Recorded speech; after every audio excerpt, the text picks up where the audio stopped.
Good evening, friends. Tonight we drift together into a world that feels far away yet strangely familiar, a time of flickering torches, uneven cobblestones, and the clatter of wooden wheels rolling through narrow streets. A time when the butcher's stall was as vital as the baker's oven or the brewer's barrels. So before we begin, let yourself get comfortable. Dim your lights. Pull the blanket a little closer. Notice the gentle rise and fall of your breath. You've done enough today, so this is your time to rest. If this calm journey helps you unwind, tap like and subscribe, only if it feels right. Of course, think of it as leaving a little coin on the tavern counter for a warm drink you enjoyed. Now, let's step softly into the story. Let me tell you something that might sound odd at first. Medieval butchers were part craftsman, part scientist, and part magician. Not in the pointy hat, wave a wand sense, but in the quiet way they could coax nature itself to work with them. After all, imagine trying to keep meat fresh in a bustling town square when the summer sun is leaning over the rooftops, and there's not a refrigerator in sight. Strange as it sounds, people still ate, feasted, and thrived. How? That's the secret trick we'll begin to explore together tonight. Picture a small medieval village. The air is filled with a mixture of scents, the sweet tang of hay stacked in barns, the sharp bite of wood smoke drifting from hearths, and yes, the heavy aroma of fresh meat hanging from hooks in the butcher's stall. It might not sound like the lavender fields of Provence, but to the townsfolk, it was the smell of life, of nourishment, of survival, of community. If you walk with me, you'll see the butcher himself. His hands are thick, strong from years of work, but gentle when he picks up a cut of meat to show a customer. The knife at his belt glints dully in the dim light, a tool honed more carefully than a knight's sword. He greets his neighbors warmly, because in a place where everyone knows everyone, your reputation matters as much as the quality of your beef or lamb. Now you might wonder, without refrigeration, how long could that meat really last? Surely it would spoil within a day or two, especially in the heat, and you'd be right. Left to nature alone, meat begins to change quickly. But medieval butchers were clever.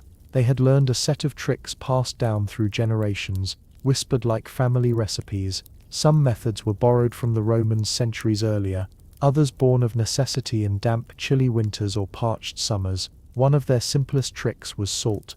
Not the delicate flakes we sprinkle on French fries today, but heavy, mineral-rich blocks hauled in from mines, in places like Salzburg, or carried by cart from coastal salt pans. Salt was so precious that Roman soldiers once received part of their pay in it, the root of our word salary. Sprinkle enough of it onto meat, rub it deep into the fibers, and you could slow the march of decay.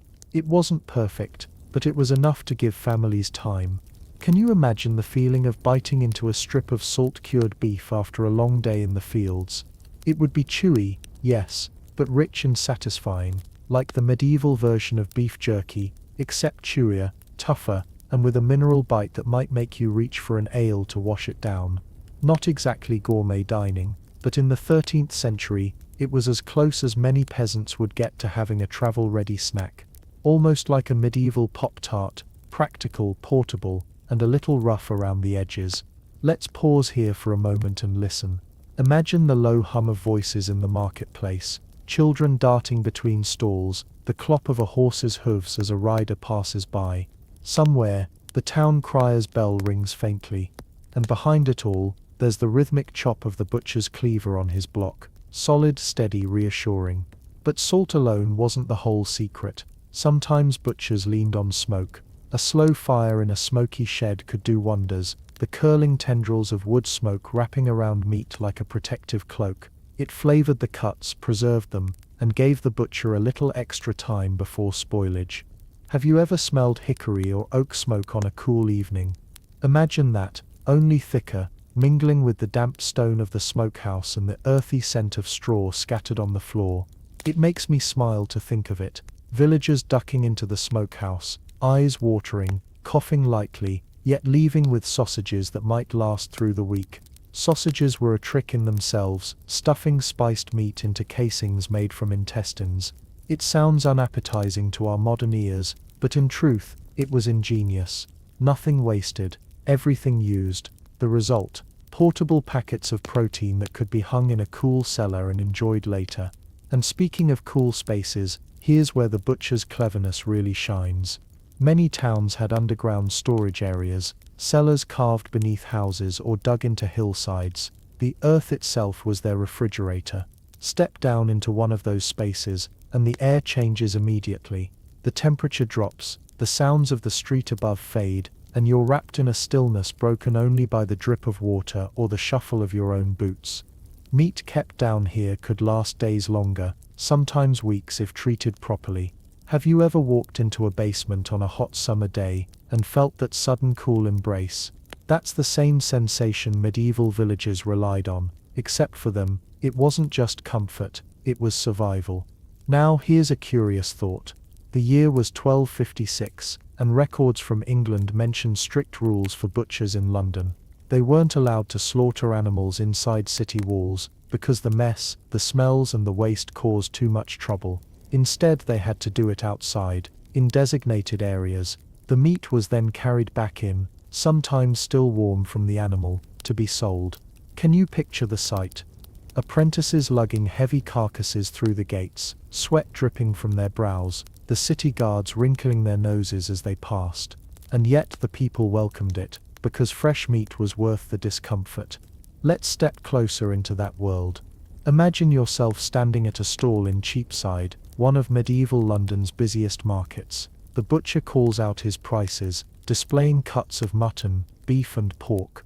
You hesitate, wondering how long the meat will last in your small cottage. The butcher assures you salted, smoked or stored carefully, it will be good for days, maybe even long enough to stew with barley and onions, feeding your family through the week. As you picture this, notice how your own body feels right now. The rhythm of your breath, the slow blink of your eyes, the gentle weight of your head against the pillow.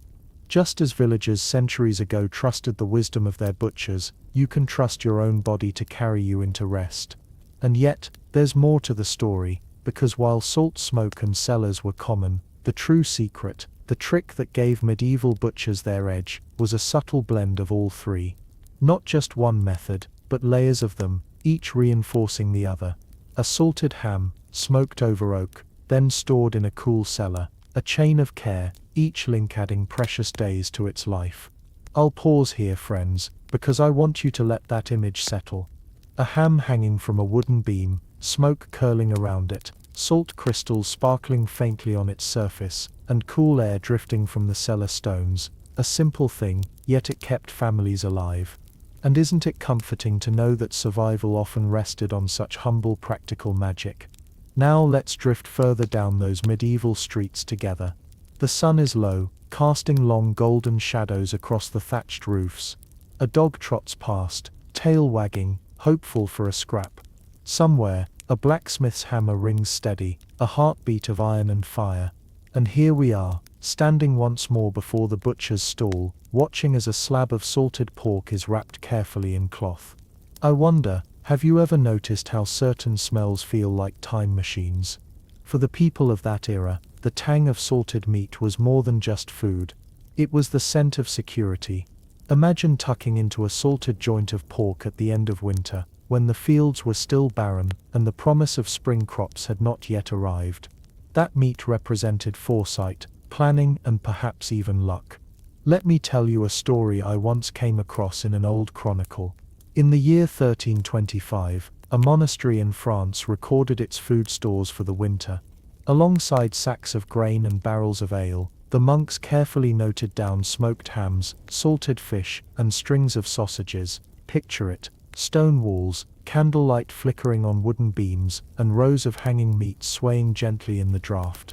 The monks, silent in prayer, must have taken great comfort, knowing their larders were full. Isn't it soothing to imagine that quiet abundance? And here's something curious. Salt was not only about preservation, but also about trade. Entire roads, known as salt routes, crisscrossed Europe. Merchants traveled them for weeks, carrying cartloads of the precious mineral. One of the most famous was the Via Salaria in Italy, which had existed since Roman times. Without salt, preservation was nearly impossible, and so the butcher's work was tied to networks of merchants' wagons and the shifting fortunes of trade.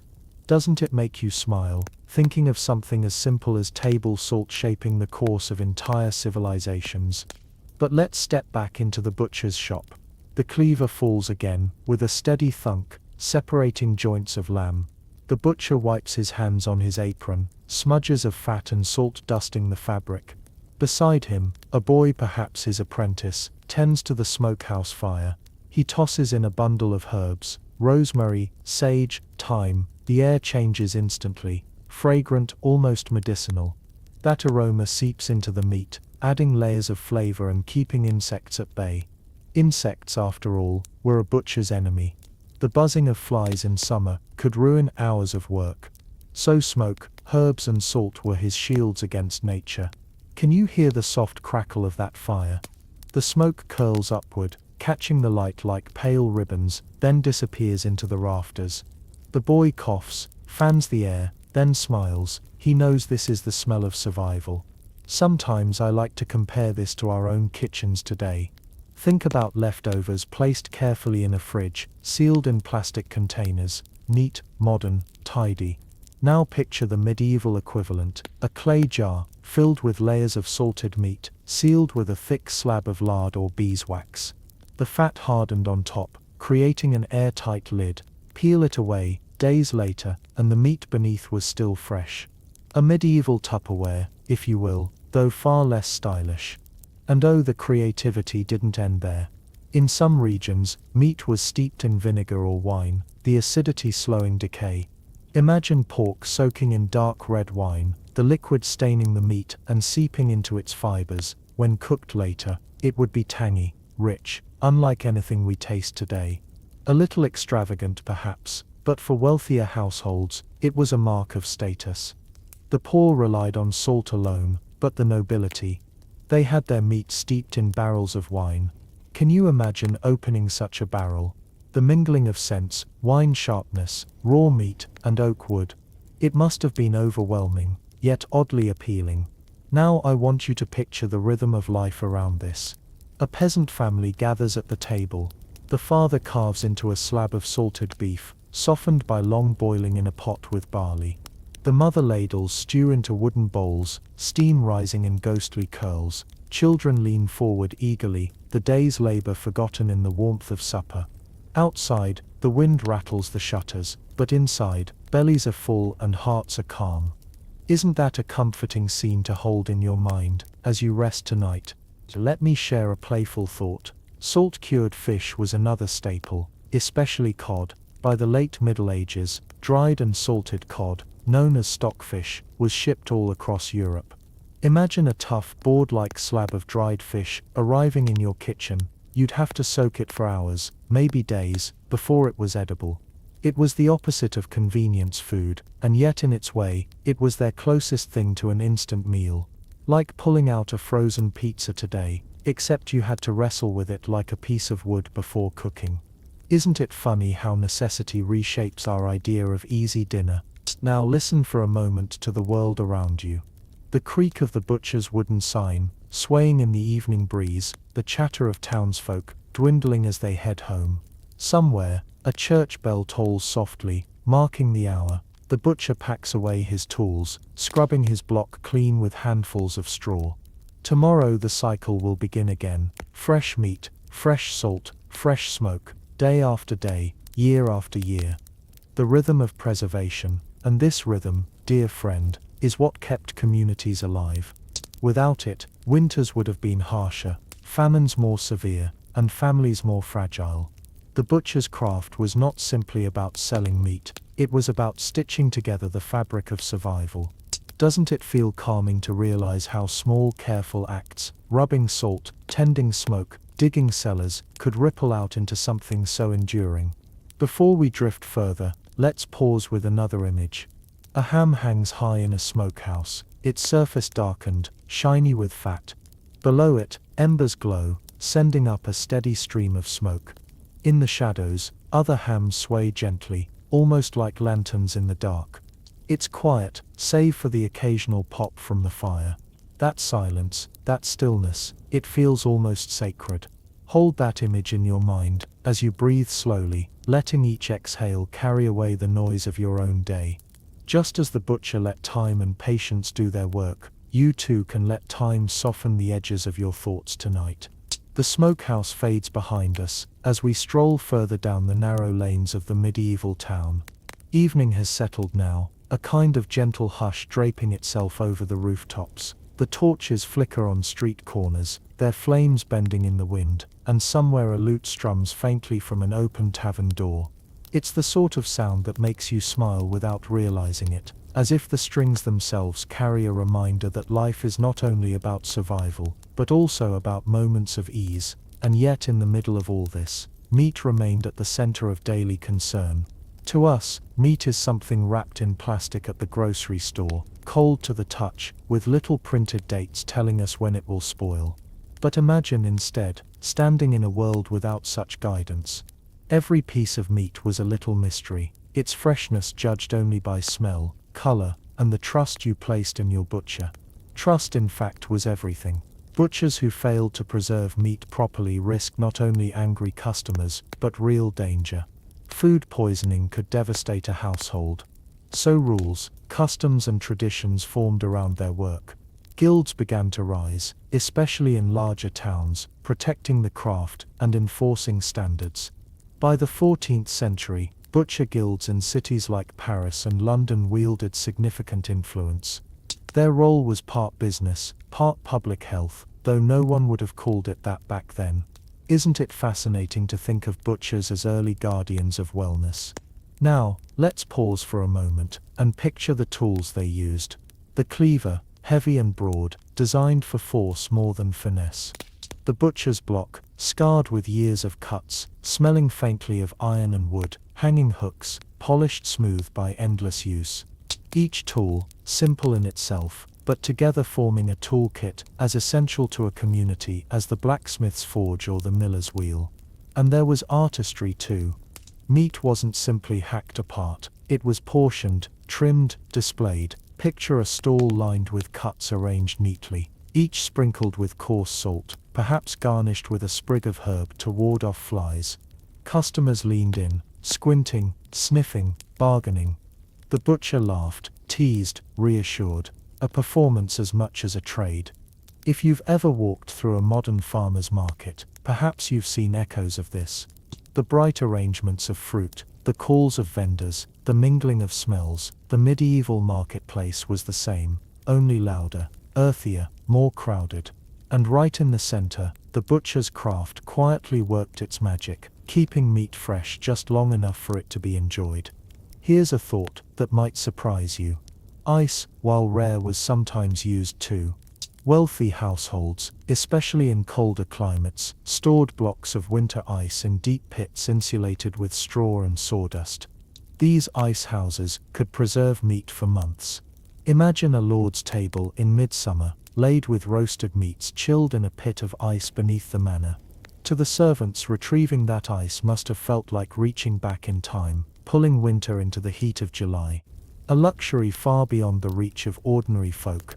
But don't you find it strangely comforting that, whether through salt, smoke, cellars, or even ice, people always found a way? They improvised, experimented, and passed their discoveries forward. Human ingenuity wrapped itself around necessity, much like smoke wrapping itself around a ham. Let's wander now into one of those taverns glowing warmly in the night. The door creaks as we enter, and the air hits us in a wave. Smoke, ale, sweat, roasted meat. The fireplace crackles cheerfully, casting golden light across rough-hewn tables. A serving woman bustles past with a platter of sausages, their skins glistening and snapping under the heat. These sausages, of course, were preserved marvels, salted, smoked, spiced, the trick of the butcher transformed into tavern comfort food. We sit near the fire, letting the warmth soak into our bones. On the table before us rests a bowl of pottage, thick with barley and studded with chunks of pork. The flavor is hearty, simple, a little salty, but filling. The tavern around us hums with laughter, dice rattling, mugs clinking. And for a moment, life feels rich, even without the luxuries of our modern world. Tell me, doesn't this image feel almost like a dream? The crackle of the fire, the laughter of strangers, the weight of the day lifted as food warms your belly. A medieval hot pocket, in its way, rustic, smoky, humble, yet oddly satisfying. As we sit, the tavern keeper leans over to tell us of the butcher down the street. He boasts that the man's smoked hams last longer than any other in town. His secret, a careful balance of woods, oak for strength, applewood for sweetness, a handful of juniper for spice. The flavors mingle, not only preserving but elevating. I imagine you can almost taste it now, the faint tang of juniper, lacing the smoky richness. And here's a softer thought to carry with you. Each method of preservation wasn't simply about meat. It was about memory. A salted ham hung for months became a reminder of autumn's harvest.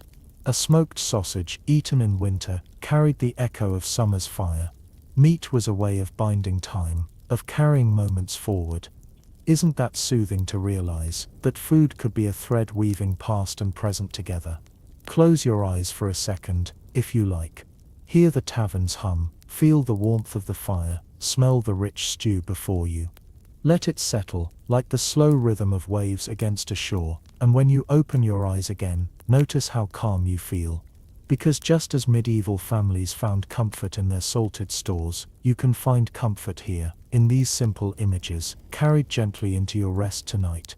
The tavern fades gently behind us now, its laughter and warmth drifting into memory, like the last glow of embers. We step outside into the cool night air.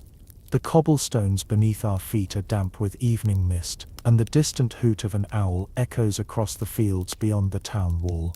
Doesn't the quiet of night feel different in your mind's eye when it's imagined centuries ago? No cars, no hum of electricity, just the rhythm of the natural world, paired with the faint murmur of a community settling in for sleep.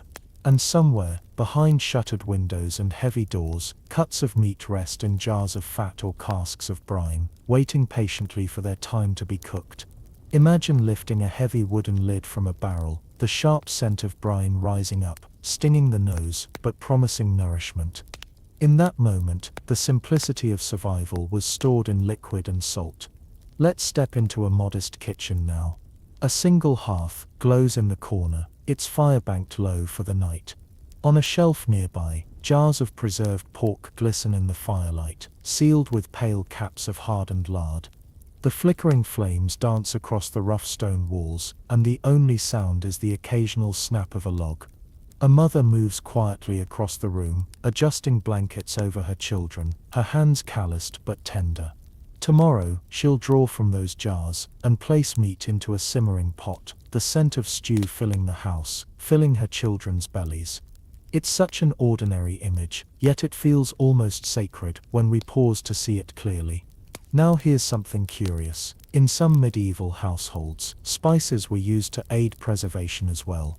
Pepper, cloves, cinnamon, luxuries carried from distant lands by merchants braving deserts and seas. For the wealthy, seasoning meat with these spices was not only practical but a display of power. To sprinkle cinnamon over a roast was to whisper, "I can reach across continents for my supper." Imagine that aroma, sweet, sharp, almost exotic, woven into a meal that began as simple salted beef. Doesn't it remind you how food is never just food? It's also story, status, connection. Let me give you a smile before we drift further. One medieval cookbook compared a spiced meat pie to a chest full of jewels.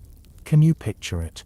A golden crust, steam rising as it's cut, revealing rich filling beneath.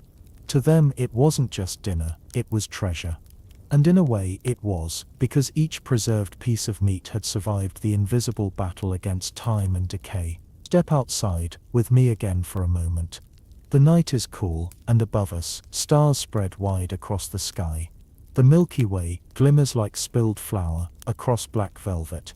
Imagine being a medieval villager, looking up at those stars after a long day. No city glow to drown them, no noise but the soft croak of frogs and the occasional bark of a dog. In that quiet, your thoughts might drift to the future. Will the salted meat last until spring? Will the smokehouse keep hunger away? And yet for tonight, you rest easier knowing your butcher has done his work well. It's calming to notice how these small practical acts, the rub of salt, the tending of a fire, the digging of a cellar, wove themselves into the rhythm of medieval life. They weren't glamorous, they weren't heroic, yet they mattered deeply. Just as your own small rituals, turning off the light, pulling up your blanket, letting your breath slow, matter tonight. Picture, if you will, a procession of images, a row of hams swinging gently in the smokehouse, their surfaces dark and glossy. A jar sealed with pale wax, hiding tender meat beneath, a barrel of brine, its liquid cloudy, but protective, like a silent guardian. A cold cellar, stones damp, air chilled, shelves lined with food waiting quietly. Each image is steady, unhurried, timeless, like stepping stones across a stream, carrying you forward without haste. And as the night deepens, so too does our sense of calm. You can almost hear the collective sigh of a town drifting to sleep, trusting in its stores, trusting in its butcher, trusting in the knowledge passed down through generations. Isn't it comforting to know that even in centuries long past, people found ways to prepare, endure, and rest? The butcher, perhaps, lies in his own bed now, his hands rough, his shoulders tired, but his mind at peace. Tomorrow he will rise, sharpen his knife, tend his smoke, measure his salt. The cycle will continue, as sure as sunrise. And you too can let yourself sink into that same rhythm, the reassurance that tomorrow will come, and that tonight you may rest. The night in our medieval town grows quieter still. The tavern fires have burned low, shutters are drawn, and only the faint glow of moonlight spills across the cobblestones. A gentle breeze carries the faintest scent of wood smoke, mingling with the earthy dampness of soil after a long day. It is a world winding down, a world exhaling, and it's easy to let yourself breathe with it, slow and steady. Inside the butcher's home, the day's work is done. His knives, wiped carefully with cloth, rest on a wooden shelf. The block where he carved and cut is scrubbed down, straw scattered across it to absorb the last traces. In the corner, wrapped cuts of meat sit cooling, sealed in jars and covered in brine, each one a quiet promise for tomorrow. He stretches out on a simple bed of straw and wool, his body sore but his mind content. His family sleeps soundly nearby, the rhythm of their breathing steady as a lullaby. It makes me smile to think of how ordinary this all was, and yet how extraordinary it feels to us now. For them, preserving meat was not a curiosity or a trick, it was daily life. And in that ordinariness lies a kind of calm. Just as you tonight have tucked yourself under your blanket, ready to surrender the day, so too did they. They trusted in salt, smoke and cellar stones, and they let themselves rest. Let's linger for a moment on the image of a medieval cellar. We descend the rough-hewn steps, the air growing cooler with each step. Our breath hangs faintly in the air, as the damp smell of stone and earth surrounds us. Candles flicker against the walls, illuminating shelves lined with jars, barrels, and hanging meats. The stillness here is profound, like the quiet at the bottom of a deep lake. It is in this hush that preservation works its magic, time slowed, life extended, survival stored. Don't you find something soothing in that thought? That deep beneath the ground, in silence and coolness, tomorrow's meals are waiting, patient and undisturbed. It's as if the earth itself cradles them, the way the night now cradles you. And in the broader picture, this knowledge was not limited to one town or one butcher. Across Europe, from the bustling streets of Florence to the quiet hamlets of Scotland, variations of the same practices appeared. Salt from mines in Austria, smokehouses tucked behind English cottages, cellars dug beneath German farms, each community, unique in detail, yet united in the same essential rhythm: find a way, keep the food, endure the seasons. Isn't it comforting to realize that even separated by distance and culture, people shared the same quiet needs and found similar answers? Let's step once more into the marketplace. This time in the early morning, the air is crisp, dew glistens on rooftops, and merchants are setting up their stalls. The butcher stands ready again, lifting cuts from storage, arranging them carefully. His voice rings out in the square, greeting neighbors, joking with familiar faces, reassuring new customers. His craft, his secret trick of keeping meat fresh, flows seamlessly into the pulse of the town. And as the square fills with life, children chasing each other, women haggling over prices, men swapping news of the fields, the butcher's stall remains a place of trust. People rely on him. They laugh with him, they build their meals, their health, their strength around what he preserves. And isn't it soothing to think how food, so ordinary, could weave such extraordinary bonds of community? As the morning sun warms the stones, you can almost hear the butcher's words echo softly through time. This will last you, friend, this will keep. And indeed it did. So tonight, let those words be your comfort too. The day's worries, the thoughts still swirling in your mind, they will last no longer than you allow them to. Salt them with patience, smoke them with gentle laughter, tuck them into the cool cellar of your rest. By morning they will have softened, grown lighter, easier to bear. The butcher's secret, after all, was not just about meat. It was about trust, patience, and faith in simple acts. And that, dear friend, is a lesson worth carrying into your dreams. So as chapter 1 draws to a close, let the image settle gently in your mind. A ham swaying in the smokehouse, salt crystals glistening, cool air drifting through stone walls, a community fed and at peace. The fire fades, the night deepens, and you too can drift into stillness. And as we leave this warm little town behind, we'll carry forward the story, wandering into new chapters of taste, tradition, and gentle curiosity. And as we leave behind the cool cellar and the quiet rhythm of the butcher's trade, let your mind wander towards something a little different: sweetness. After all, medieval life wasn't only about salty hams and smoky sausages. There were moments of indulgence, tiny escapes from the hardships of daily labor, and in this chapter, I'd like to take you into that gentler, sweeter side of the medieval kitchen. Imagine yourself stepping out of the bustling market square, past the butcher's stall and the brewer's barrels, until you find a small shop glowing faintly in the evening light. The air is different here, lighter somehow, carrying hints of honey and spices. A baker stands behind a wooden counter, and in front of him, trays of curious little sweets, simple, rustic, but comforting. These were the medieval answer to desserts, the kind of treats that could brighten even the coldest winter.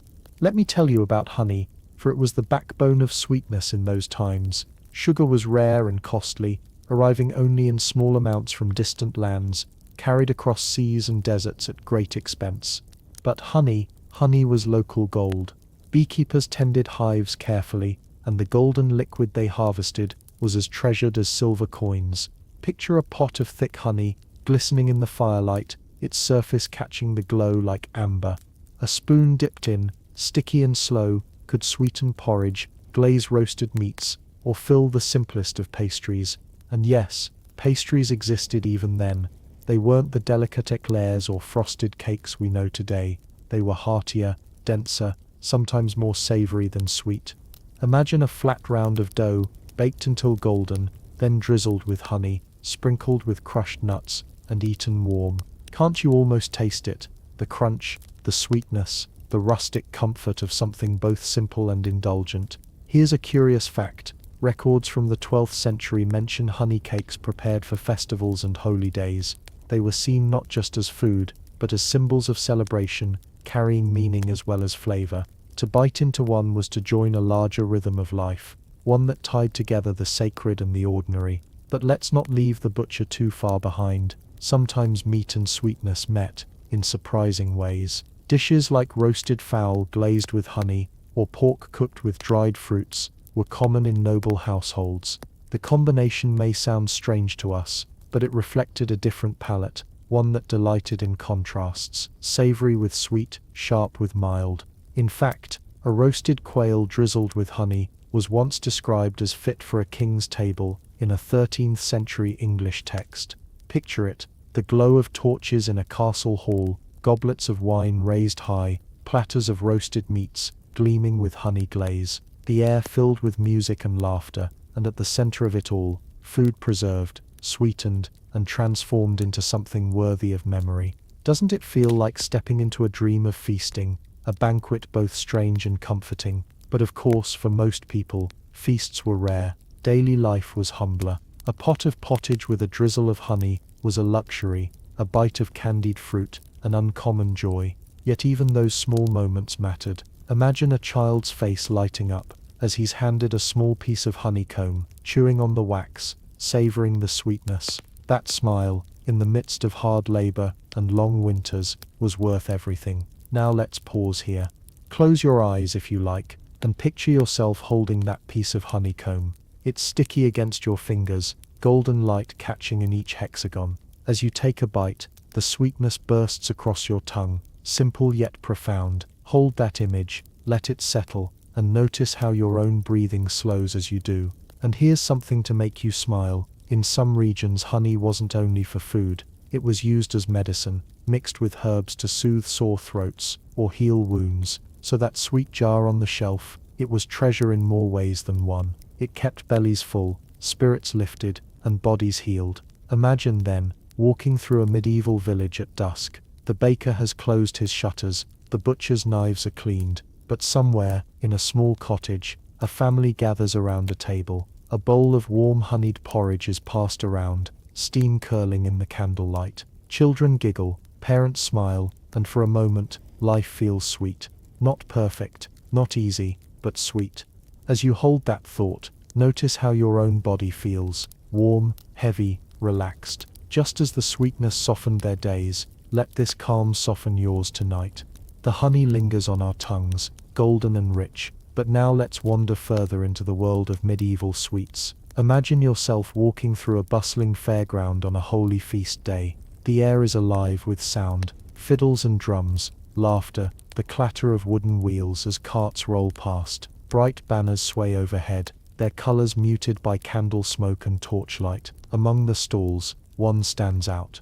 A man pours hot syrup, thick and bubbling, over roasted nuts, stirring with a wooden paddle until they glisten. Children watch eagerly, eyes wide as he spreads the mixture on a stone slab to cool. What he's making is the medieval ancestor of what we might call nut brittle today. Crunchy, sticky, impossibly sweet, and utterly irresistible. Isn't it funny how flavors echo across centuries? Bite into peanut brittle now, and you taste something not so different from what a medieval child might have tasted hundreds of years ago. Time folds neatly in that way, sweetness bridging the gap. And speaking of echoes, let's pause to think of dried fruits. In a world where fresh fruit vanished with the seasons, dried figs, dates and raisins became little jewels of flavor, carrying summer into winter. Traders brought them across seas, tucked into sacks, traded for coins, spices and promises. Imagine untying such a sack in a medieval kitchen. The sharp, earthy scent of dried figs, the sugary tang of raisins, the leathery sweetness of dates. These little treasures were tucked into pies, stews, or simply nibbled on their own. Here's a curious historical note. In 1212, records mention that King John of England ordered 3,000 raisins to be delivered to his court for Christmas festivities. 3,000. It sounds impressive until you remember that raisins are tiny, so really perhaps a few baskets worth. But to the king, each one was a mark of wealth, a reminder of the far-flung trade routes that fed his table. Isn't it soothing to imagine how something as small as a raisin could carry the weight of prestige? Now, let's pause in another kitchen, this one belonging to a wealthy merchant family. The hearth burns brightly, copper pots gleaming in the firelight. On the table lies a pie, not the meat pie of the tavern, but a fruit pie, filled with dried apples, raisins and spiced wine. The crust is golden, flaky in places, and as the knife cuts through, steam escapes, carrying the scent of cinnamon and clove. The children lean forward eagerly, knowing this is a rare treat. One bite, and the warmth of spice mingles with the tang of fruit, leaving smiles across the table. It's comforting to think of how even then, in centuries past, families gathered around special foods to mark moments of joy. Just as we today might bring out cake for a birthday or cookies at Christmas, they too had their sweet rituals. Isn't it soothing to realize that across time, we are not so different? But sweetness was not only about celebration, it was also about energy. Laborers who worked in the fields from dawn until dusk relied on hearty meals, but a bite of something sweet could be a welcome lift. Imagine a farmer pulling from his pouch a small piece of honey cake, hardened at the edges but still fragrant. He chews it slowly as he leans on his hoe, the sweetness brightening his weariness, giving him strength to carry on. Simple, practical, yet oddly tender in its humanity, and sometimes sweetness carried humor. One medieval text pokes fun at gluttons who hoarded honey cakes and ate them in secret, their sticky fingers betraying them. It's not hard to picture, a man wiping his hands on his tunic, pretending innocence, while the smell of honey still clings to him. A medieval version of sneaking cookies from the jar, don't you think? As we wander through these kitchens and fairs, notice how the sounds settle around us, the bubbling of syrup on the fire, the quiet crunch of nuts cooling on a slab, the laughter of children biting into honeycomb. Each sound is soft, rhythmic, like a lullaby. Take a slow breath in now, hold the sweetness of these images with you, and as you breathe out, let yourself feel heavier, calmer, more at rest. Just as honey calms the throat, let these gentle pictures soothe your thoughts tonight. And so the world of medieval sweets was not about abundance or perfection. It was about finding sweetness in small things, a drizzle of honey, a bite of fruit, a crunchy morsel of candied nuts. These little treasures punctuated the hard rhythm of life, offering moments of joy, of indulgence, of humanity. As the fairground fades, let's step quietly into the night once more, carrying with us the faint taste of sweetness lingering on our tongues. There is more to see, more to savor, as the story of food continues. The fairground fades into the quiet of memory, and now we find ourselves walking along a narrow lane, where the air smells faintly of hearth fires and warm bread. It's evening again, and shutters close one by one, leaving only the glow of candlelight flickering from small windows. Somewhere a dog barks lazily, then settles back into silence, and yet, if you listen closely, you might catch the faint crackle of sugar being heated over a fire. Ah yes, sugar, rare, precious, nearly as costly as gemstones in medieval Europe. It arrived from distant lands, carried by traders who braved deserts, seas and dangers untold. In the 14th century, a single pound of sugar could cost more than a day's wages for a skilled craftsman. Can you imagine? To us, sugar feels almost invisible, scooped into coffee, baked into cakes, scattered across cereal, but to them it was treasure.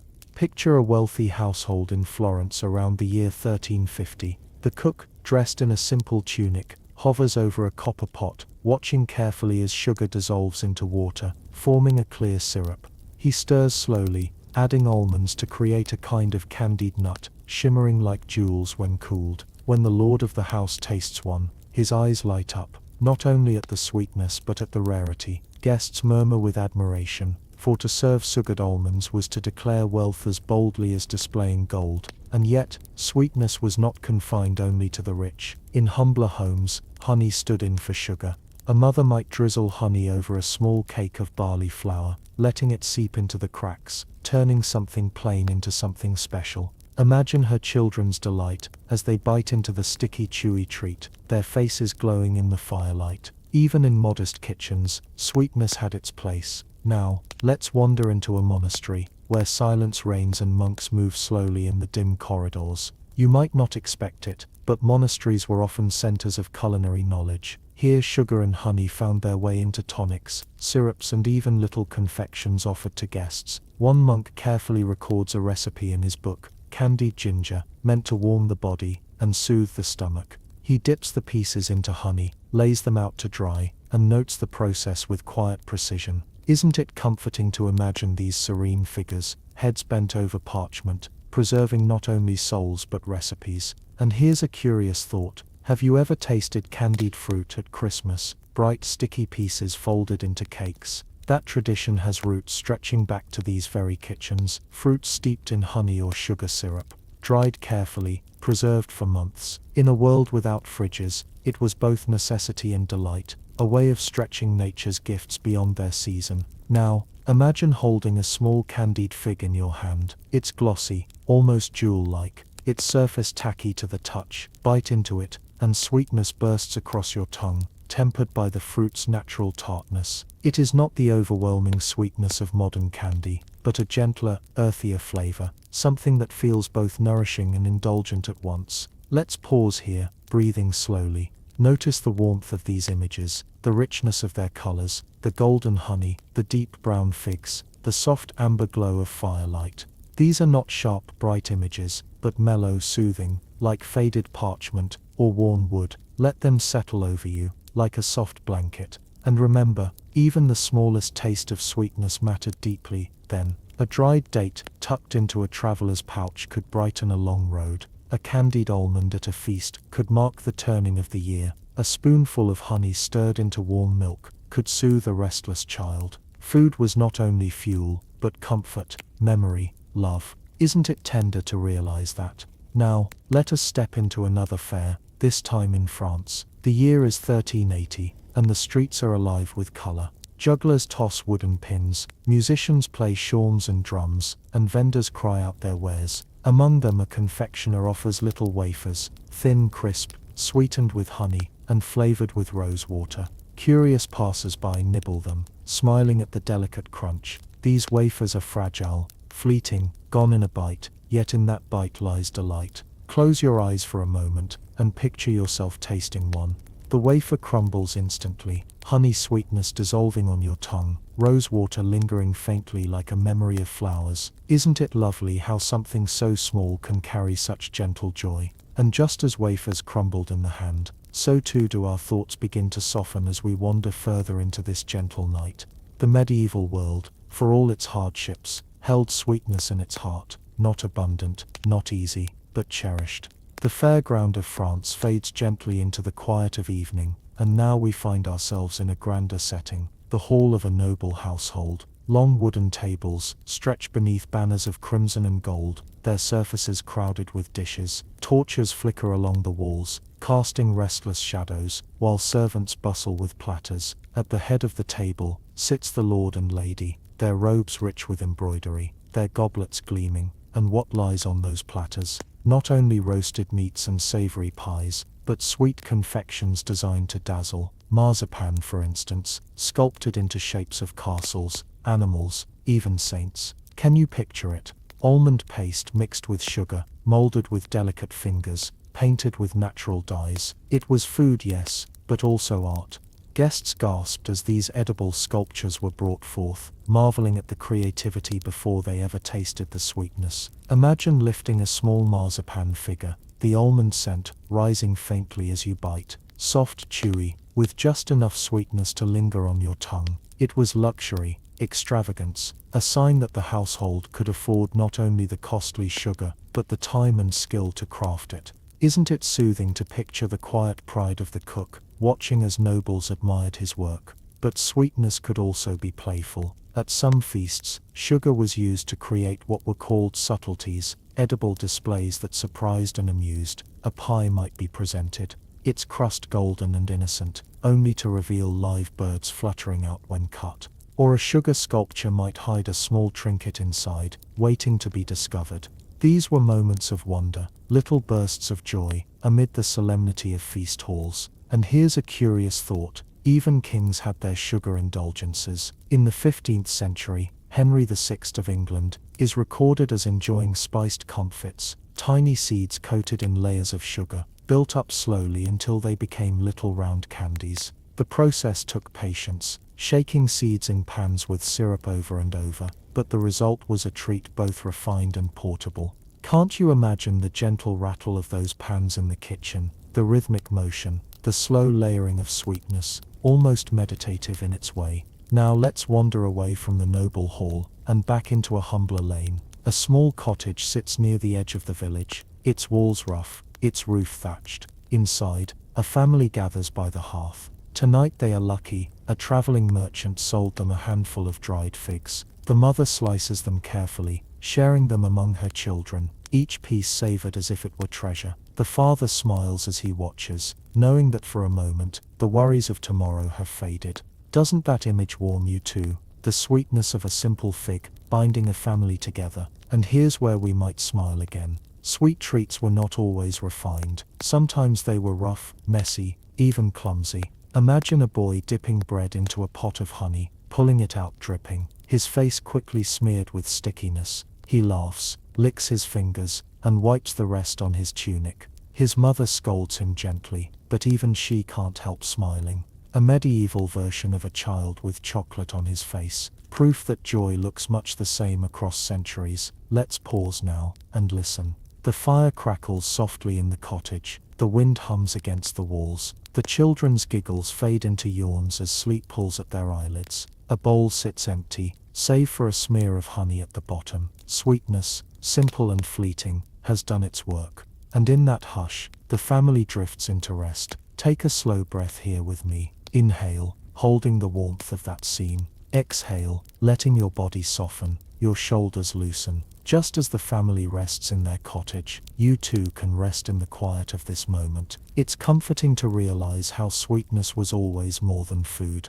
It was joy, art, comfort, connection. Whether marzipan in a noble hall, or figs in a peasant's home, sweetness made life feel fuller, richer, more human. And so as the night deepens, let's carry these images with us. Candied almonds, glistening on a tray, rose-scented wafers crumbling in the mouth, honey dripping from fresh bread, each one a little spark of delight, in a world often marked by labor and hardship. Each one a gentle reminder that even in the past, people sought joy in the small and the sweet. The quiet cottage fades, and once more we stroll through the winding lanes of a medieval town. The moon hangs high now, silver light softening the rooftops, while torches flicker faintly at the gates. The market is empty, the stalls closed, yet echoes of the day's bustle linger in the air. You can almost still hear the laughter of children with honey on their fingers, the clink of coins traded for figs and almonds, the hum of voices around the baker's shop.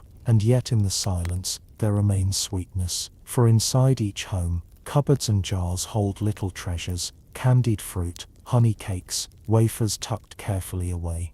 These were not everyday luxuries, but occasional gifts, savored slowly, remembered long after they were gone. Isn't it calming to imagine how a single sweet taste could brighten weeks of routine?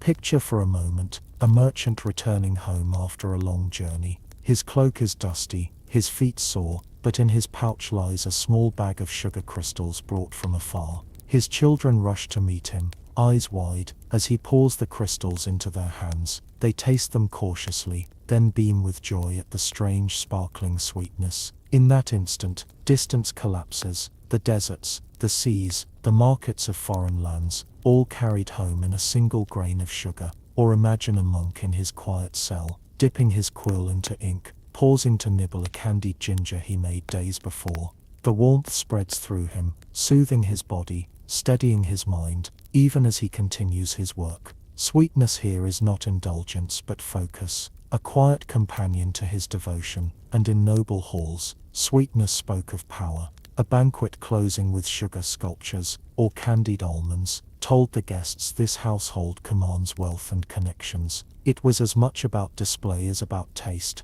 a silent language written in honey and spice. Yet even in its grandeur, it was still sweetness at heart, a reminder of life's lighter moments. Now let us return once more to the streets, this time in the early morning. The sky lightens with the first hints of dawn, the baker stirs his fire, the butcher sharpens his knife, and families rise to begin their day. But in many homes, there lingers the faint memory of last night's treat, a smear of honey on a wooden spoon, a wafer crumb on the table, the lingering warmth of figs shared. Sweetness was fleeting, but its memory stretched long, softening the days that followed. And as we pause here, let's hold on to that thought. Sweetness does not need to be constant to matter. A single moment, savored fully, can change the shape of a day, even the shape of a memory. Just as tonight, a single calming image may carry you gently into sleep. So let us close this chapter with a vision, a golden comb of honey catching the morning light, a tray of candied almonds, sparkling like jewels, a humble fig, sliced and shared at a peasant's table, a wafer, crisp and fragrant with rose water, dissolving on the tongue. Each one, in its way, is both nourishment and joy. Each one, like a small lantern, lights the path of memory. And as we leave these sweet moments behind, let us carry their calmness forward. Ahead lies another chapter, filled with savory aromas and curious delicacies, waiting for us to explore. But for now, let the sweetness linger, like the last note of a lullaby. As we leave behind the sweetness of honeycombs and candied fruits, let the mind wander now towards something heartier, savory dishes, the kind that filled bellies after long days in the fields, or made feasts grander than words could capture. Medieval kitchens, smoky and warm, were full of surprises. Some dishes might seem familiar to us, while others would feel strange, even odd, yet each carried with it the rhythms of survival and celebration. Picture a great pot of pottage bubbling gently over the fire. This was the backbone of medieval meals, thick stew made with whatever ingredients were at hand: grains, beans, onions, leeks, sometimes a scrap of pork or mutton if luck allowed. The smell was earthy, rich, comforting. Families dipped wooden spoons into the pot, each mouthful warm and filling. Doesn't it remind you of our own comfort foods? Soups and stews that feel less like meals and more like hugs. But pottage was only the beginning. Let me tell you about a delicacy that might make you pause. Eels. Yes, slippery, winding river eels. They were prized in medieval England, both for their abundance and their ability to be preserved. Records from the Domesday Book of 1086 mention villagers paying rents in thousands of eels. Imagine that, taxes not in coins but in writhing, glistening creatures. Smoked, salted, or stewed, eels fed both rich and poor. Picture them curled in clay pots, stored in cellars, their oily richness waiting to be brought forth on fasting days, when meat was forbidden. It may sound unusual to us, but to them, it was ordinary, like our modern fondness for fish sticks or canned tuna. A reminder that delicacy often depends on time and place. Isn't it curious how tastes shift, yet the desire for flavor endures? Now let's step into a castle kitchen. The hall above is preparing for a feast, and below, the air is alive with motion. Servants bustle, dogs sniff eagerly at scraps, and the great hearth roars with fire. On spits turn whole animals, boars, swans, even peacocks. The birds are roasted, then redressed in their feathers for presentation, more spectacle than sustenance. Can you imagine the sight? A peacock, roasted golden yet cloaked once more in its shimmering plumage, carried proudly into the hall. Gasps of awe, laughter, applause. It was not only food but theatre, and yet the flavour might not have been so thrilling. Medieval cooks often used heavy spices, pepper, ginger, saffron, cloves, not only to display wealth but to soften the strong gamey taste of meats. Picture a dish bright with saffron, its golden hue glowing in the firelight. Spices came from distant markets, their cost staggering, their presence a symbol of status. Isn't it fascinating to think of each grain of pepper as a tiny declaration of power? But not all savoury dishes were noble fare. In towns and villages, simpler delicacies appeared. A pie stuffed with minced meat, herbs and onions. A loaf of bread hollowed and filled with stew, serving as both plate and meal. These were practical, clever, and filling. Imagine tearing into bread softened with gravy, the crust chewy, the centre rich. It's the medieval cousin of a bread bowl, centuries before cafes made them fashionable. And then, of course, there were the truly odd delicacies. Hedgehog stewed in milk, for instance. Yes, hedgehog. Recipes exist, though whether they were common or more curiosity than cuisine is debated. Imagine the surprise of such a dish appearing on a table, both strange and intriguing. Or consider lampreys, jawless fish with rows of teeth, often cooked for kings. To us they might seem unsettling, but to Henry I of England, lampreys were such a favourite that legend claims he died after overindulging. A cautionary tale wrapped in delicacy. Pause here and notice how your thoughts feel. Perhaps you smile at the strangeness.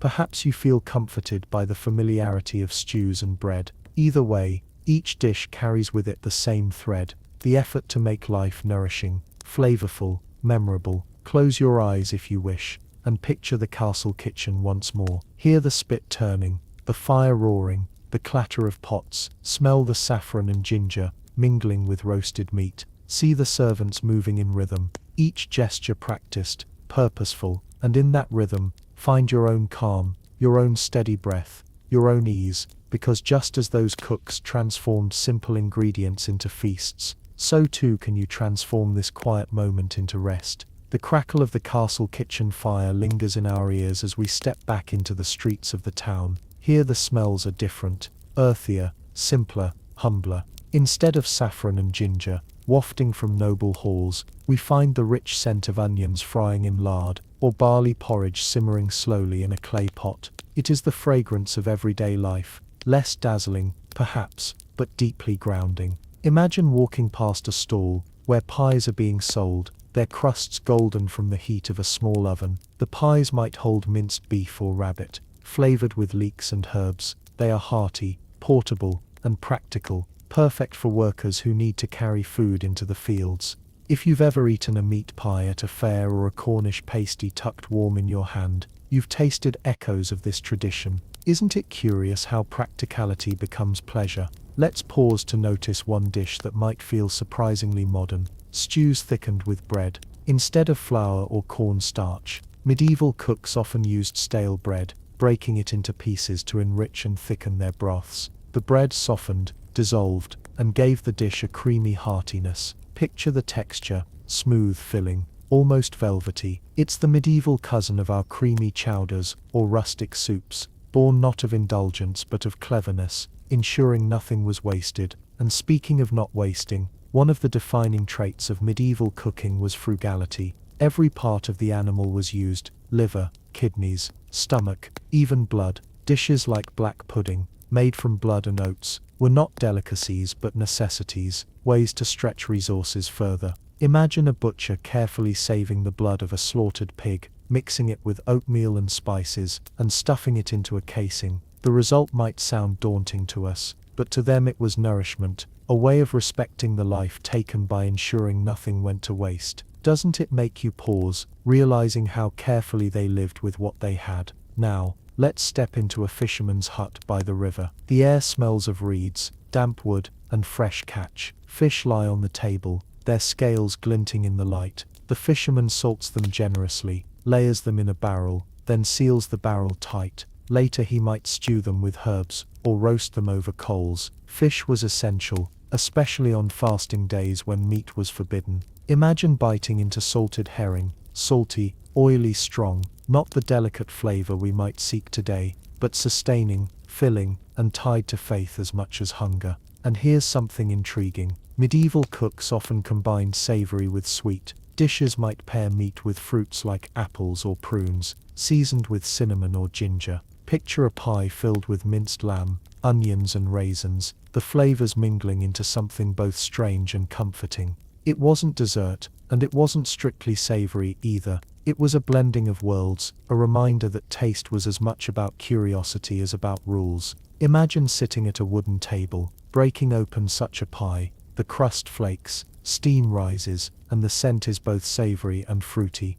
You take a bite, and the flavors mingle in surprising harmony. At first odd, then oddly delightful, like discovering a new song that feels familiar. Isn't it soothing to think of food as an adventure, even centuries ago? Now, let us wander into the kitchen of a small abbey. The monks here follow strict fasting rules, so meat is rare. Instead, their meals feature beans, peas, grains and herbs grown in their gardens. A pot of pea pottage bubbles, quietly, thick and green, while bread bakes in the oven. It is humble fare, plain by noble standards, yet nourishing and steady. Imagine the monks sitting silently at their long table, their spoons dipping in unison, the only sounds the scrape of wood on bowls and the faint murmur of prayers. Doesn't the simplicity itself feel calming, even holy? Take a moment now to breathe with that image. Slow, steady, like the rhythm of the monks themselves. Inhale with the quiet bubbling of the pot, exhale with the drifting smoke from the fire. Each breath a reminder that nourishment is not only about flavor, but about rhythm, ritual, and rest. And yet, beyond simplicity lay curiosity. Some monks experimented with herbs, turning their gardens into laboratories. Sage for digestion, mint for freshness, rosemary for memory. These flavors slipped into soups and stews, creating dishes that were not only nourishing but subtly healing. Imagine tasting a bowl of broth infused with rosemary, the scent sharp yet soothing, the flavor lingering softly. Isn't it comforting to know that even in the Middle Ages, food was seen as medicine? And so, as the night deepens, we hold in our minds a collection of savory images: pies steaming in the market, fish salted by the river, stews thickened with bread, monks eating in silence, each scene rooted in practicality, yet each carrying a quiet beauty. The abbey kitchen grows dim in our minds, And now we step back into the broader medieval world, where food was as varied as the people who prepared it. The poor, the wealthy, the monks, the merchants, each had their own tastes, rules and traditions, yet all were bound together by the same need to make food last, to make it meaningful, to make it comforting. Let us wander into a bustling inn on the side of a trade road. The air is thick with the smell of roasted meats and ale. Travelers sit at wooden benches, their cloaks dusty from the road, their laughter carrying above the clatter of mugs. The innkeeper ladles out a stew made with beef bones, onions, carrots and turnips. The broth is rich, hearty and smoky from the hearth. Imagine dipping your spoon into that pot, steam rising, the flavors warming you after a cold journey. Doesn't it feel like a meal that goes beyond hunger and speaks directly to the spirit? And yet, not everything on medieval tables would seem familiar to us. One dish, often recorded in feasts, was roasted swan. Yes, swan, a bird seen as noble, fitting for the tables of kings and lords. The bird would be plucked, roasted, and then sometimes redressed in its feathers, beak gilded, presented as a spectacle. To us the thought may feel strange, but for them it was grandeur, food as theatre, food as symbol. Other birds too found their way onto tables, cranes, storks, even herons. Each one was considered a delicacy, a chance to impress guests. Picture a long table, lined with such dishes, each carefully prepared, each designed to awe.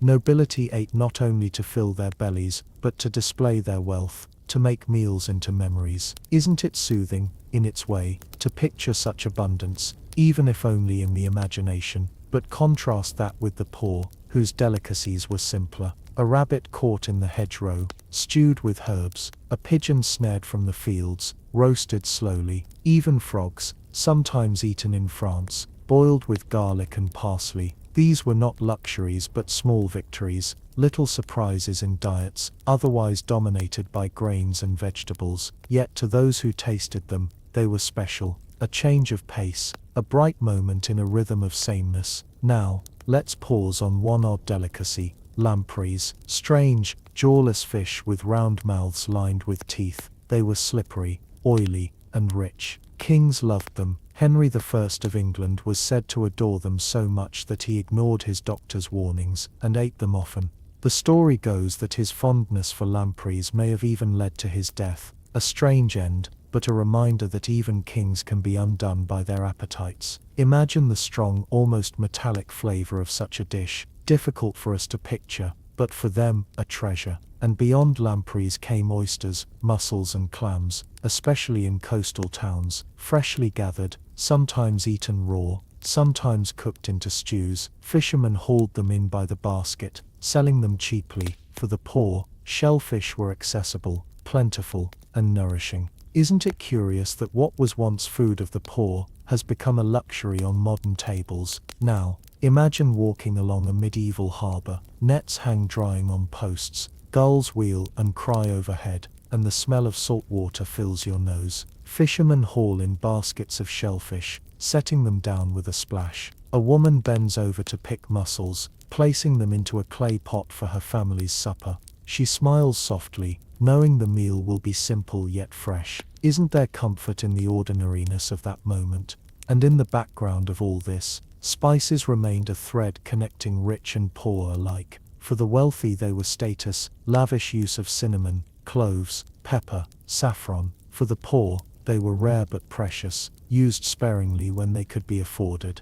A pinch of spice could transform a pot of pottage into something extraordinary, a reminder of distant lands, of possibilities beyond the village walls. Take a slow breath with me now. Inhale with the smell of stews and spices, exhale with the hum of the inn, the clatter of bowls, the laughter of strangers. Let the rhythm settle you, steady as a fire burning low, steady as footsteps along an old road. Food in all its forms tied the medieval world together, from swans in castles to oysters on the shore, from lampreys for kings to stews for farmers. It told stories of status, survival, and community. The harbor sounds drift away, and now we step into a quieter countryside setting. A farmhouse sits at the edge of a field, its thatched roof glowing faintly in the moonlight. Inside, the family gathers around their hearth. The meal tonight is modest but warm. A rabbit stew, seasoned with wild herbs, gathered from the hedgerows. The children sip eagerly from their bowls, the father breaks bread to share, and the mother adds a pinch of salt with care. Simple, steady, nourishing. It's worth remembering that meat itself was not always guaranteed for ordinary people. For many peasants, the main diet was bread, grains, and vegetables. Meat was a treat, often eaten only on holidays, or when hunting yielded success. Imagine the joy of catching a rabbit, or a pigeon, the laughter of children, as the pot filled with something richer than usual. Isn't it soothing to think how deeply such moments were savored? And yet, when meat did appear, nothing was wasted.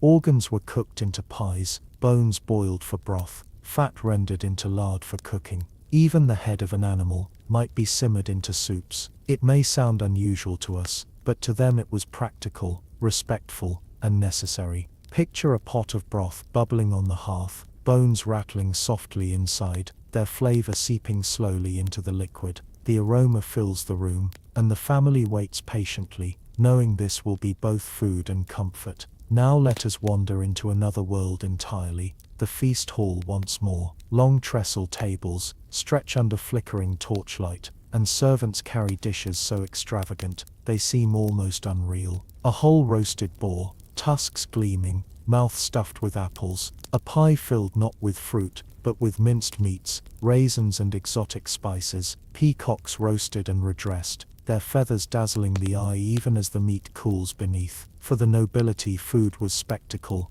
and delicacies were a stage upon which wealth and power performed. And yet, not all noble dishes were about grandeur. Some were about novelty, curious flavors, unusual blends, unexpected contrasts. Almond milk, for instance, was a staple in wealthy kitchens, especially during fasts. Ground almonds mixed with water created a creamy liquid, used to thicken soups or create sauces. Imagine a bowl of almond milk porridge, flavored with cinnamon and sweetened with honey, delicate and smooth. Doesn't it sound strangely modern, like the almond lattes and nut-based milks we see today? Here's a gentle smile for you. There are records of cooks experimenting with dishes that combined meat, fruit, and spice in ways that might make us pause. Imagine a pie filled with chicken, prunes and ginger, the sweetness mingling with the savory, the warmth of spice tying it together. To us it might seem odd, but to them it was delightful. Their palates sought balance, surprise, even playfulness. Isn't it calming to think of cooks centuries ago, delighting in the same spirit of curiosity that inspires recipes today? And then there were foods shaped as illusions. Some dishes were crafted to look like something they were not. A fish disguised as a bird, a pie colored to appear as fruit, but filled with meat. These tricks were called subtleties, designed to amuse and impress. Picture a guest cutting into a pie, expecting apples, only to find lamb and raisins within. The surprise brought laughter, and laughter in turn brought joy. But not all delicacies were for lords and ladies. In villages, fairs provided their own delights. Meat pies spiced with pepper, grilled sausages, even roasted chestnuts on winter nights. The smells filled the air, mingling with the sound of fiddles and the laughter of children. Imagine walking through such a fair, a warm pie in your hand, the pastry flaking, the filling steaming, the evening air cool against your face. Isn't it a cozy image, carrying you deeper into rest? Take a slow breath here, my friend. Inhale with the scent of roasting meats. Exhale with the calm of the countryside night. Feel the weight of history settle not as burden, but as comfort, a reminder that people across centuries sought joy, flavor and connection in their food. And so savory delicacies, from noble halls to humble farms, spoke the same language, the desire to nourish body and spirit, to turn necessity into ritual, to make meals into moments. The fairground fades from our thoughts, and once again, night settles softly over the medieval world. The torches burn low, the streets grow quiet, and kitchens everywhere fall still. Fires are banked, pots emptied, and the day's savory dishes become memories, lingering in the senses like the last note of a song. In a cottage the family drifts into sleep, their bellies full from a stew enriched with bread. In a castle, the feast has ended, the laughter echoing faintly as servants clear the tables. Bones are carried away for broth, scraps tucked aside for dogs, and the grand dishes of peacocks and pies are only remembered in story. Across the abbey, monks kneel in prayer, their bowls of pea pottage, long emptied, their hearts full of quiet gratitude. Everywhere from rich to poor, food has done its work. It has fed, it has comforted, it has created a moment of stillness. Let's step once more into a smokehouse. Hanging in the dark are cuts of pork, sausages, and hams, the air thick with the scent of oak and juniper. These are tomorrow's meals, patiently waiting. Preservation has bought time, but time itself feels gentle here, softened by the rhythm of smoke and stillness. Doesn't it remind you of the way sleep works, preserving your energy, carrying it forward, ready for tomorrow? Pause here, take a slow breath. Imagine inhaling the smoky scent, exhaling into calm. Notice how the body feels heavier, slower, quieter. Just as the smoke seeps into the meat, let calmness seep into you now. Savory delicacies in the medieval world were not only about extravagance or survival, they were about the bonds they formed. A family gathered over rabbit stew, travelers sharing bread and broth at an inn, nobles marveling at swans in their feathers, monks dipping spoons into simple bowls, different tables, different dishes, yet all united by the act of eating together. Isn't that comforting? That across centuries, across classes, food remained the thread of connection, and perhaps that is the real delicacy, not the lampreys or the saffron or the gilded pies, but the moments those foods created. Laughter at a fair, silence in an abbey, joy in a cottage, or in a hall. Each flavor, each dish, was a doorway into memory. So let us close this chapter with one last picture. A wooden bowl of stew, steaming gently in the firelight. A traveler's loaf, torn in half and shared. A noble table, glittering with spice and spectacle. A monk's humble broth, green and simple. Different flavors, one world, one rhythm, savory, sustaining, soothing, and as the last torches flicker out, let the savory scents fade from your thoughts, leaving only stillness. Ahead lies another chapter, with new flavors, new curiosities, waiting to be savored in the calm of night. For now, let the comfort of these meals settle into your mind, like warmth settling into the stones of a hearth. The savory warmth of stews and pies fades, and now we wander deeper into the stranger corners of medieval kitchens. Odd delicacies, surprising dishes, foods that might make us raise our brows today, yet carried meaning, status, or necessity centuries ago. Let's tread gently, because though some may sound peculiar, each has a story worth savoring. Imagine a noble's feast table again. Alongside roasted boar and fragrant pies, a dish arrives that silences the room for a moment. A lamprey pie. Yes, lampreys again. Those jawless, eel-like fish with rings of teeth. They were highly prized, rich and oily, often baked in thick pastry, with spices to tame their strength. Guests leaned in, curious, daring one another to taste. Some grimaced, others praised. To eat lamprey was not about comfort, but about prestige, a reminder that what we consider delicacy is always shaped by culture and time. Isn't it fascinating to think that flavors can carry status as much as crowns or jewels? From lampreys, let's drift toward another curiosity, stuffed dormice. This Roman delicacy lingered in whispers through medieval texts. Dormice, small rodents, were sometimes fattened and cooked with herbs, nuts, and honey. It was less common in practice, more a story of extravagance, yet the very mention carried a sense of wonder. Imagine the hush of a hall as such a dish appeared, both shocking and intriguing. Would you taste it, or would you politely pass? And then there were hedgehogs. Recipes exist for hedgehogs stewed in milk, or baked with herbs. Some describe rolling the meat in dough, shaped like its spines. To us it feels strange, almost unsettling, but to them it was practical, an animal of the countryside turned into supper. It reminds us how necessity often decides what becomes food. Now, let's pause in a more ordinary setting, a village fair.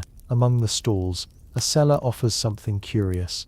Black pudding, made of blood, oats and spices. The sausage is dark, rich and filling. For villagers, it was sustenance, a way to ensure nothing of the animal went to waste. For us, perhaps it sounds unusual, but even today in parts of the world, black pudding remains a cherished dish. Isn't it calming to realize how traditions survive, carried quietly through time? odd delicacies extended to birds as well.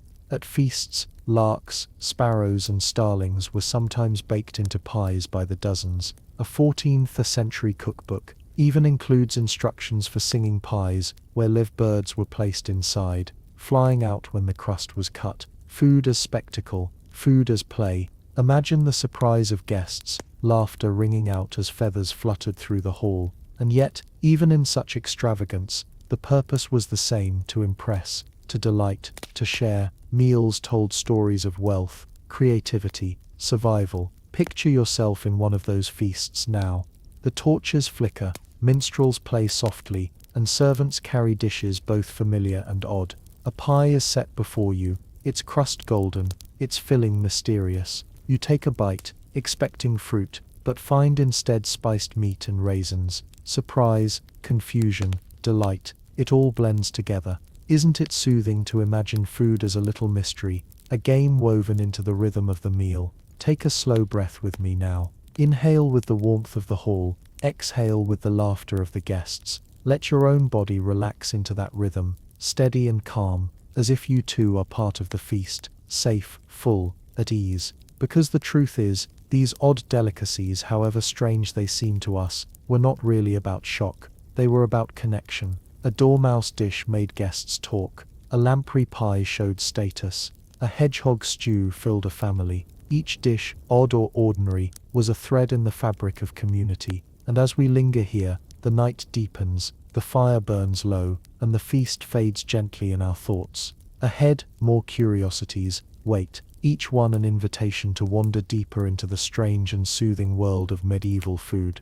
The feast hall fades slowly from our imagination, and now we find ourselves in a quieter corner of medieval life. A farmhouse, lit only by the glow of its hearth. The family here doesn't have swans or lampreys or gilded pies. Instead, they rely on what the land gives them, and sometimes that meant dishes we might find unusual today. Picture a pot simmering gently over the fire. Inside there is a stew made from tripe, the stomach lining of a cow. Its texture is chewy, its flavor rich when cooked with onions, leeks and herbs. For the poor, tripe was a gift, affordable, nourishing and surprisingly versatile. Doesn't it make you smile, thinking how resourcefulness turned what might seem unappetizing into comfort food? Even now, tripe soup survives in kitchens around the world, proof that necessity often writes the longest recipes. Another dish, humble yet curious, was boiled head. A pig's head, cleaned and simmered with vegetables, yielding tender meat and rich broth. It was sometimes pressed into what we'd now call brawn or head cheese,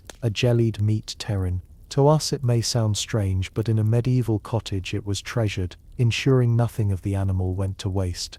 Imagine a mother carefully slicing it, serving it with bread, her children eating happily, unaware of the oddness. For them it was simply dinner. And then there were frogs. In parts of France, frogs' legs were eaten, usually fried or stewed with herbs. Light, delicate, almost like fish. What to us might seem like a rare specialty was, for them, an accessible meal, gathered from ponds and rivers. Close your eyes and picture the scene. Children with bare feet splashing in shallow water, laughing as they catch frogs, carrying them home for supper. Isn't it tender, imagining joy woven into the act of gathering food? Some delicacies, however, leaned towards spectacle. Consider the practice of gilding food, covering it in gold leaf. Wealthy hosts sometimes presented entire dishes, from roasted birds to elaborate pastries, shining in gold, not for taste, of course, but for awe. Imagine the shimmer of torchlight catching on a golden goose, carried proudly into the hall. Guests gasped, murmured, pointed. The host smiled, satisfied. To eat gold was to eat glory, or at least to pretend. But let's return to something gentler, herbs and flowers. Medieval cooks often used violets, rose petals or marigolds in dishes. Salads decorated with blossoms, wines infused with petals, even syrups made with roses. Picture a bowl of salad, leaves glistening with oil, sprinkled with violets. The colors soft, the flavors fragrant. Isn't it calming to imagine eating flowers, as if beauty itself could be tasted? And here's a curious one, beaver tail. Because beavers lived in water, the Catholic Church once classified their tails as fish, making them acceptable to eat during fasting periods. Imagine a dish of roasted beaver tail, served on a Friday, rich and fatty, a loophole turned into supper. It makes you smile, doesn't it? How rules and creativity met at the dinner table. Take a slow breath with me now. Inhale with the scent of herbs and broth. Exhale with the warmth of fire and the hush of night. Let your shoulders sink. Let your body soften. Odd though these dishes may sound, they tell the same story. A story of survival, ingenuity and joy. Families used every part. Nobles sought wonder. Monks followed rules yet found ways to adapt. Whether through tripe or gilded birds, frogs or flower salads, each plate carried meaning. And as we leave the farmhouse behind, walking again under the quiet stars, notice how calm the world feels. The strangeness of the food melts into the ordinariness of life. People gathered, ate, laughed, and rested, just as you now gather with these images, ready to rest. The farmhouse fades, and now we step into the shadowy kitchens of a monastery. The air here is cool, quiet, filled with the soft hiss of pots simmering, and the low murmur of voices. The monks follow strict fasting rules, so meat is absent on many days. Yet, ingenuity shines in their kitchens. They turn to fish, herbs and creative loopholes that transformed restriction into opportunity. Picture a monk, carefully preparing a dish of eel pie. The eels caught from nearby rivers are chopped, spiced and baked into a golden crust. The aroma rises, rich and savory, filling the cloisters with warmth. On fasting days such pies were more than sustenance, they were indulgence within the rules. Isn't it soothing to think of discipline, softened by creativity? Now imagine the same monks preparing almond milk as a substitute for dairy. Almonds pounded with water, strained into a creamy liquid. It thickens soups, enriches stews, and even serves in desserts. The process is slow, meditative, almost like prayer. Isn't it curious how what they created centuries ago mirrors the almond milk we sip today in our coffees and lattes? But monks weren't the only ones who embraced curious dishes. Nobles with their wealth delighted in spectacle. One feast record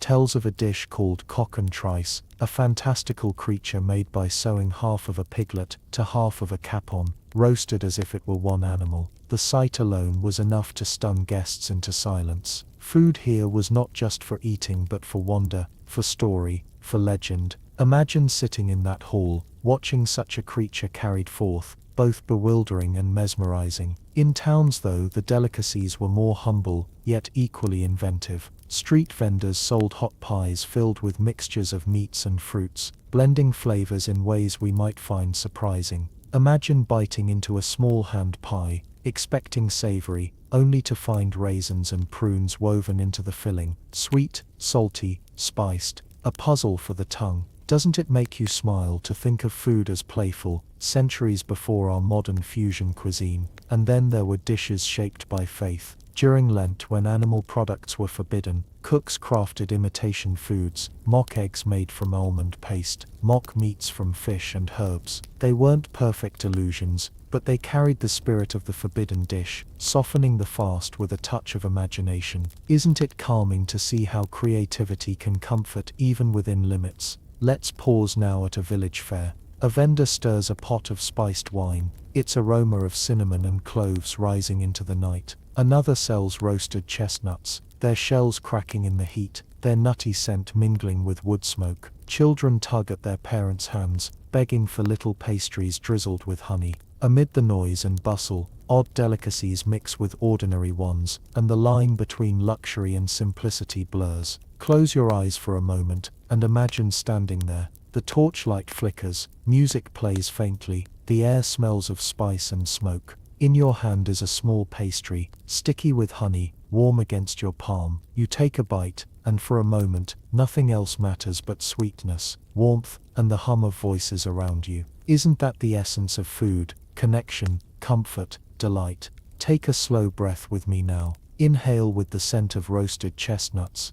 Exhale with the calm of firelight. Let your thoughts soften, your body sink deeper into rest. Odd delicacies, whether lamprey pies, cock and trice, or almond milk mock eggs, may seem strange to us, but to them they were simply life, shaped by necessity, faith, and imagination, and through them we glimpse a world both foreign and familiar, strange yet soothing. The fairground lingers in our memory, But now we step into the kitchens of a castle once again. The night is alive with movement. Servants rush between tables, spits turn steadily over roaring fires, and the air is heavy with the mingling scents of spice and smoke. Here odd delicacies take center stage, for noble households sought not only flavor, but surprise. Imagine a long table set with a pie that seems ordinary at first glance. The crust is golden, the edges crimped neatly, but when the knife cuts through, birds flutter into the air, their wings brushing against torches as guests gasp and laugh. This singing pie was less about nourishment and more about wonder. Food as entertainment, food as magic. Doesn't it soothe the mind to picture laughter echoing through the hall, joy carried by the simplest of surprises? Another delicacy, equally striking, was the roasted peacock. Its feathers, carefully preserved, were reattached after cooking, so the bird looked alive even as it was served. Sometimes its beak was gilded, its feathers painted, turning supper into spectacle. Guests marveled, whispered, leaned forward in awe. To eat peacock was not about taste, it was about the theater of the table. But let's step away from noble halls, into the humbler corners, where odd delicacies meant something different. In villages, hedgehogs, frogs, or even snails found their way to the pot. Stewed, roasted, or baked, they filled bellies when larger meats were scarce. Imagine children gathering snails after rain, placing them into baskets, carrying them home proudly. For them it was not odd, it was supper. Isn't it calming to realize how perspective changes what feels unusual? And here's another curiosity: whale. In some coastal regions, parts of whale were eaten, especially during fasting days when it was classified as fish. Imagine the richness of such a dish, rare and powerful, carried from sea to shore. To the villagers who tasted it, it was more than food, it was an event, a story to tell for years. Now let us wander into the garden of a monastery. Here the monks pluck violets, marigolds and roses, not for decoration but for supper. Flowers were used in salads, syrups, even sauces. Picture a dish of greens scattered with violets, glistening in oil, bright in color. To eat flowers was to eat beauty, to taste nature directly. Isn't it soothing to picture a plate alive with blossoms, simple yet extraordinary? And beyond flowers, even insects found their way into diets at times. Locusts, roasted or stewed, appear in occasional records. They were not common, but when they appeared, they were treated as resource rather than pest. Imagine the crackle of them roasting over a fire, the sound faint but steady. Strange, yes, but practical. Take a breath with me here. Inhale with the scent of flowers in a monastery garden. Exhale with the hum of torches in a castle hall. Notice how your mind feels calmer, softer, steadier. Odd delicacies remind us that food is more than taste. It is necessity, invention, spectacle, story. A gilded peacock for lords, a hedgehog stew for peasants, a flower salad for monks. Different worlds, different flavors, yet all bound together by the same human need to nourish, delight, and share. As we leave the castle and the garden behind, the night deepens, stars shimmer overhead, and kitchens everywhere grow quiet. Tomorrow there will be more pies, more stews, more curiosities, but tonight the world rests, full and still. The night stretches on, quiet and deep, and our journey through odd delicacies begins to settle into memory. The golden peacock, the singing pies, the hedgehog stews, the almond mock eggs, they all flicker like lanterns from a world both strange and familiar. We may smile at the peculiarity of it all, but for the people who lived then, these dishes were as ordinary, or as wondrous, as any treat we hold dear today. In a cottage, a family finishes their simple meal. A stew of snails, seasoned with garlic and herbs, fills the air with earthy fragrance. The children laugh softly, their bellies warm, their eyelids heavy. To them it is not odd, but home. In a monastery, a monk writes by candlelight, a dish of candied violets beside him. He takes one petal, lets it dissolve slowly on his tongue, and smiles faintly. For him it is a taste of beauty, a reminder of the divine woven even into flowers. And in a castle, the last of the feasting is cleared away. Servants scrape platters, dogs gnaw at bones, torches gutter low. The peacock, admired and half-eaten, is carried to the kitchens. Nobles drift into their chambers, their minds still glowing with the spectacle of the meal. Food has done more than fill. It has told stories, sparked laughter, inspired awe. Odd delicacies remind us that food was never just about eating. It was about identity, about survival, about connection. What seemed strange to us was for them simply part of life. Hedgehog stewed in milk, lamprey baked in pies, violets folded into salads, each dish a thread in the great tapestry of medieval living. Take a slow breath here. Inhale with the scent of wood smoke fading from the hearth. Exhale with the hush of a hall after laughter has gone. Let your body soften, let your mind grow still. And perhaps the truest delicacy of all was not the gilded bird or the rare fish, but the act of sharing, the breaking of bread, the passing of bowls, the laughter that rose like spice in the air. Isn't it soothing to think that across centuries the heart of dining has always been the same, togetherness? So let us close this chapter with one last vision, a humble bowl of tripe stew, steaming in a cottage, a gilded pie, glittering in a castle hall, a violet, candied in sugar, melting in a monk's mouth. Different tables, one humanity. Odd, curious, yet deeply comforting. And as these images fade, the night invites us onward. Ahead lie more chapters, new flavors, new stories, new rhythms waiting to unfold. But for now, let the curiosity of odd delicacies soften into calm, like embers glowing low in the hearth, carrying you deeper into rest. The odd delicacies of lamprey pies and gilded peacocks fade behind us, and now the night invites us into something gentler, the cycle of the seasons and the foods that marked their passing. For medieval life was tied closely to the rhythm of the earth. Spring brought greens, summer abundance, autumn harvests, and winter's quiet scarcity. Meals followed these patterns, turning necessity into ritual, ritual into celebration.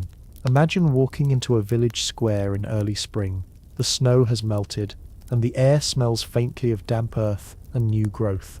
Stalls appear once again, offering tender greens, nettles, leeks, young cabbages. After a long winter of salted meats and dried grains, these fresh shoots feel like miracles. Villagers gather eagerly, filling baskets, their laughter bright as sunlight. A pot of nettle soup simmers on a hearth, its flavor sharp and grassy, a tonic for weary bodies. Isn't it calming to think of food as renewal, the taste of spring itself in every spoonful? By summer, the tables grow heavier, gardens burst with beans, peas, onions, garlic, markets hum with noise, as farmers bring baskets of cherries, plums and apples. Children chase each other with fruit-stained hands, the juice sticky on their fingers. In kitchens, women bake pies filled with berries, their crusts golden and bubbling with sweetness. The smell drifts through windows, mingling with warm breezes and the hum of bees. Summer food is bright, abundant, fleeting. Each bite feels like sunlight turned edible.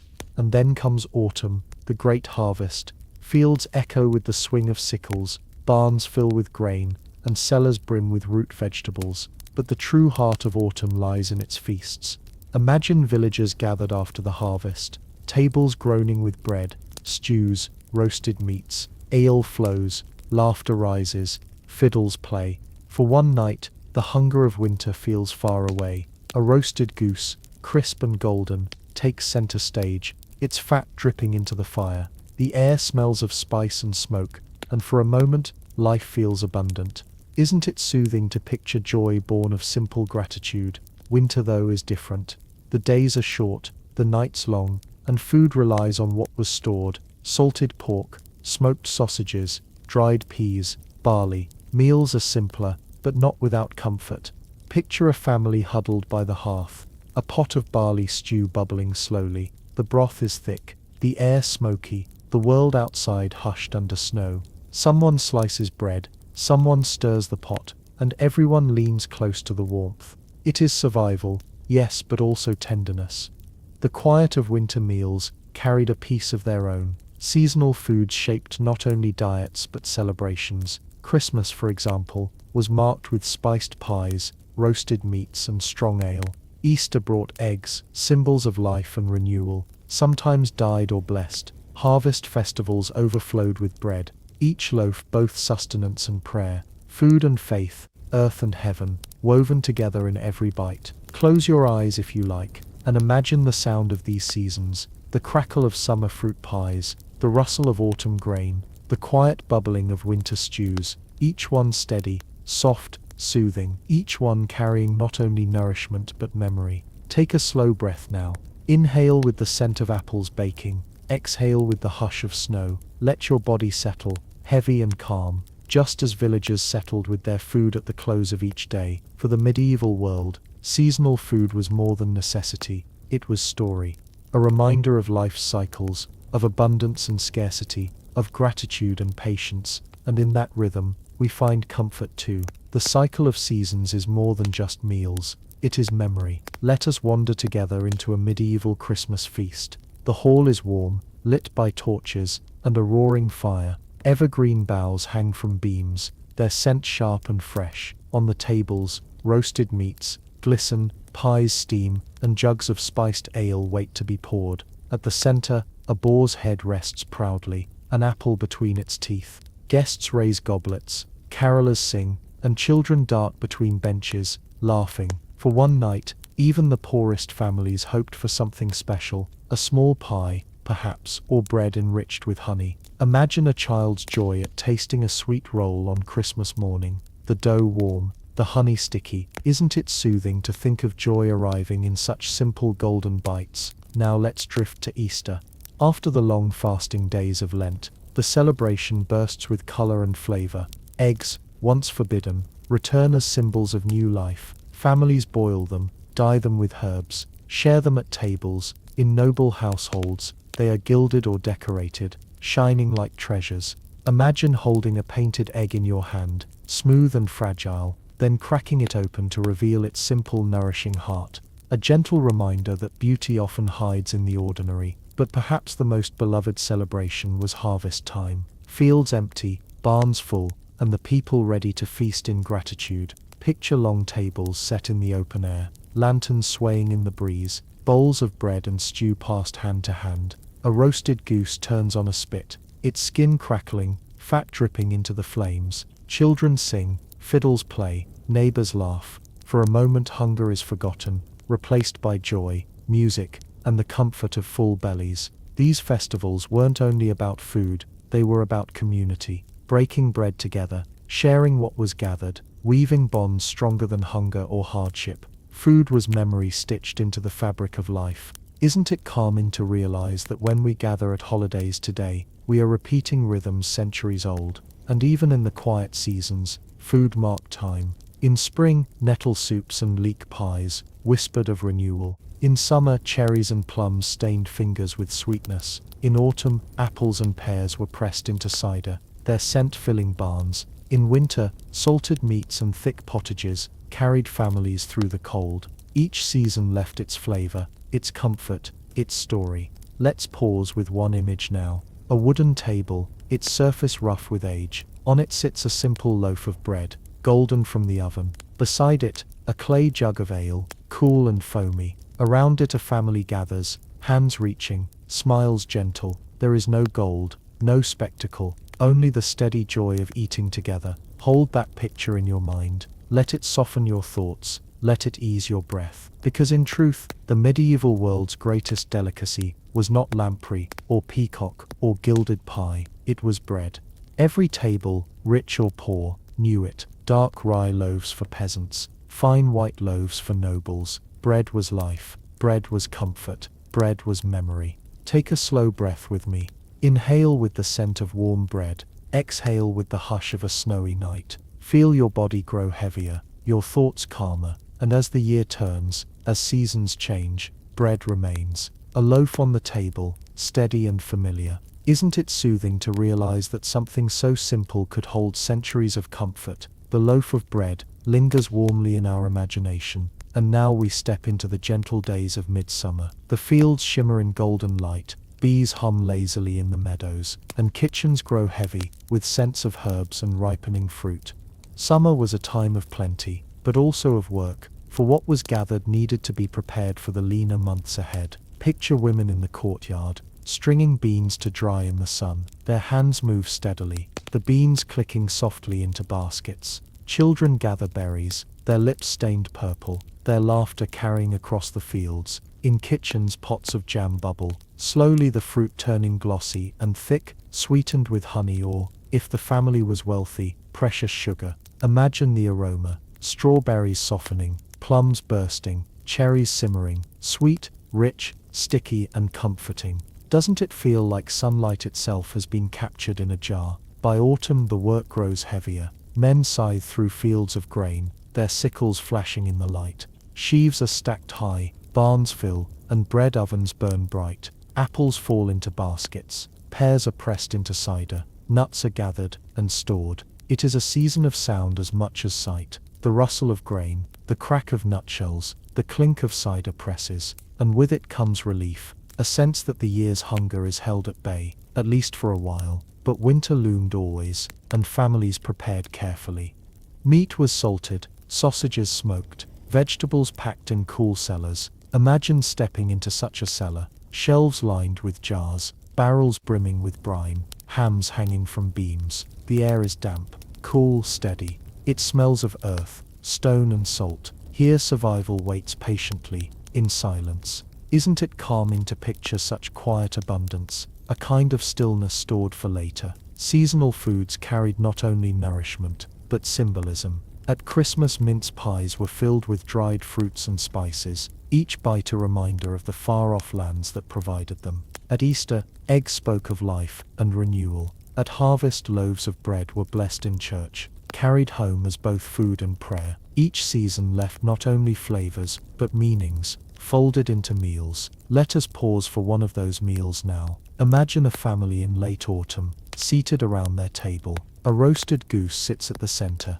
crisp and golden, its scent rich and savory. Bowls of peas and onions sit beside it. Bread waits to be torn, and cider glimmers in clay cups. Outside the air is sharp with frost, but inside, warmth wraps around them like a blanket. The family eats slowly, speaking softly, savoring each bite. It is not luxury, not extravagance, but comfort. Isn't that the truest feast of all? Now breathe with me here. Inhale with the scent of roasted goose. Exhale with the quiet crackle of firewood. Let the warmth of the scene seep into your own body, loosening your shoulders, softening your thoughts. Seasonal foods also reminded people of patience. Fresh greens would not appear until spring. Apples might only last through early winter. Salted meats had to be rationed. Each meal was a lesson in time, in waiting, in gratitude. Doesn't it soothe you to think of food not as constant, but as fleeting, a gift to be savored when it came? And perhaps that's why celebrations mattered so much. They broke the rhythm of patience with joy. A loaf richer than usual, a pie spiced with cloves, a roasted bird bigger than needed. These were not just meals, but memories in the making. So let us hold this picture close. The cycle of the year written in food, nettles in spring, berries in summer, apples in autumn, salted pork in winter. Each bite a season, each season a story. The image of autumn's roasted goose still warms us, but now the year turns again toward winter.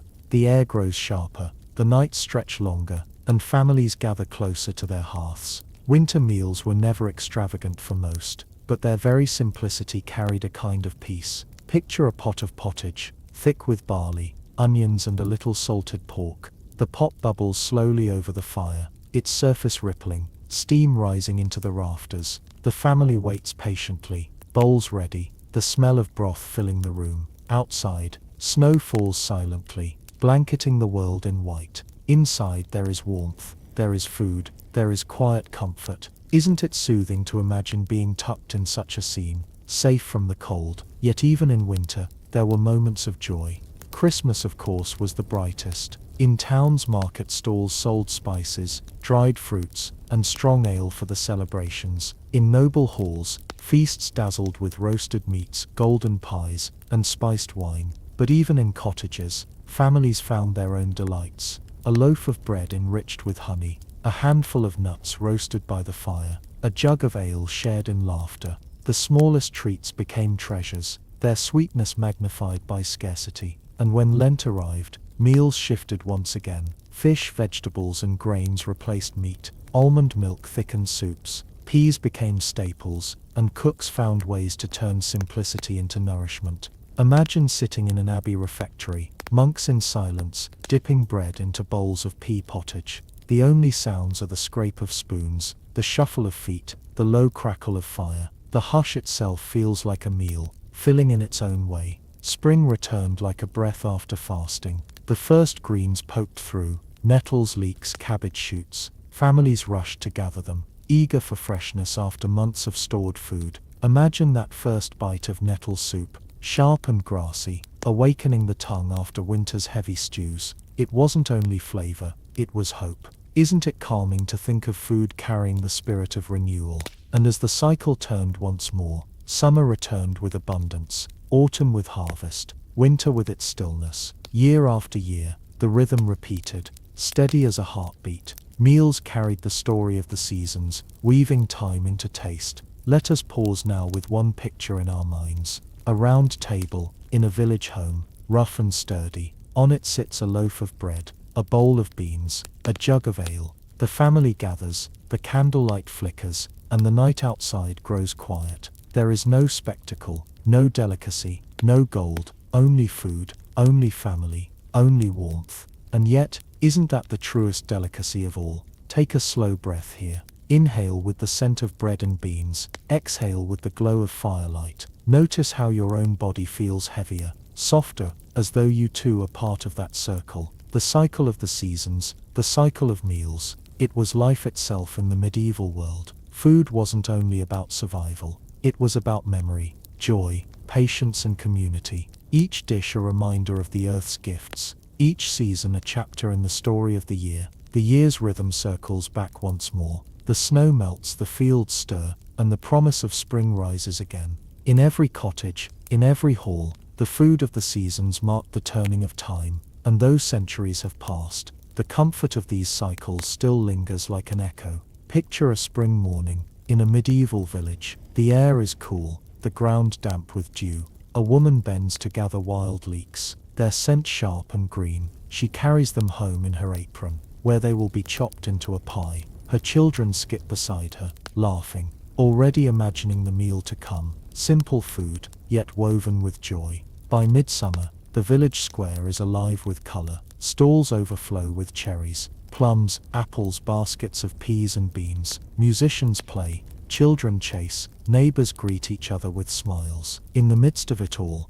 a baker sells pies steaming from his oven, the crust golden, the filling sweet with fruit. A bite of such a pie feels like the sun itself, bright, fleeting, unforgettable. Autumn deepens, and fields are busy with harvest. Men scythe wheat, women gather apples, children pick nuts from the ground. Barns creak with the weight of grain, and fires burn late into the night, as families roast goose and press cider. Gratitude is in the air, not spoken in grand words, but felt in the clatter of bowls, the warmth of ale, the laughter of neighbors sharing food. Then comes winter again. Long nights, cold winds, but also warmth within walls. Pottages simmer, bread bakes, salted meats hang ready. Families gather closer to fires, their meals simpler but steady. Outside, snow falls in silence. Inside, a bowl of stew glows like a lantern. Winter teaches patience, but it also teaches peace. And always through every season,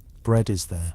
A loaf rising in the oven, its crust crisping, its scent filling the air. For nobles, for peasants, for monks, it was life itself. To break bread was to share more than food. It was to share hope, community and comfort. Take a slow breath here with me. Inhale with the scent of warm bread. Exhale with the hush of falling snow. Let your shoulders soften, your eyes grow heavy. The food of the seasons was more than survival. It was story. Spring soups of nettles whispered of renewal. Summer pies sang of abundance. Autumn feasts roared with gratitude. Winter stews hummed with quiet endurance. Each season left its taste, its memory, its lesson. And so, as this chapter closes, let us hold one final picture. A round table, a flickering fire, a loaf of bread shared between hands. Outside, the seasons turn. Inside, there is warmth, there is food, there is peace. Isn't it soothing to know that centuries ago,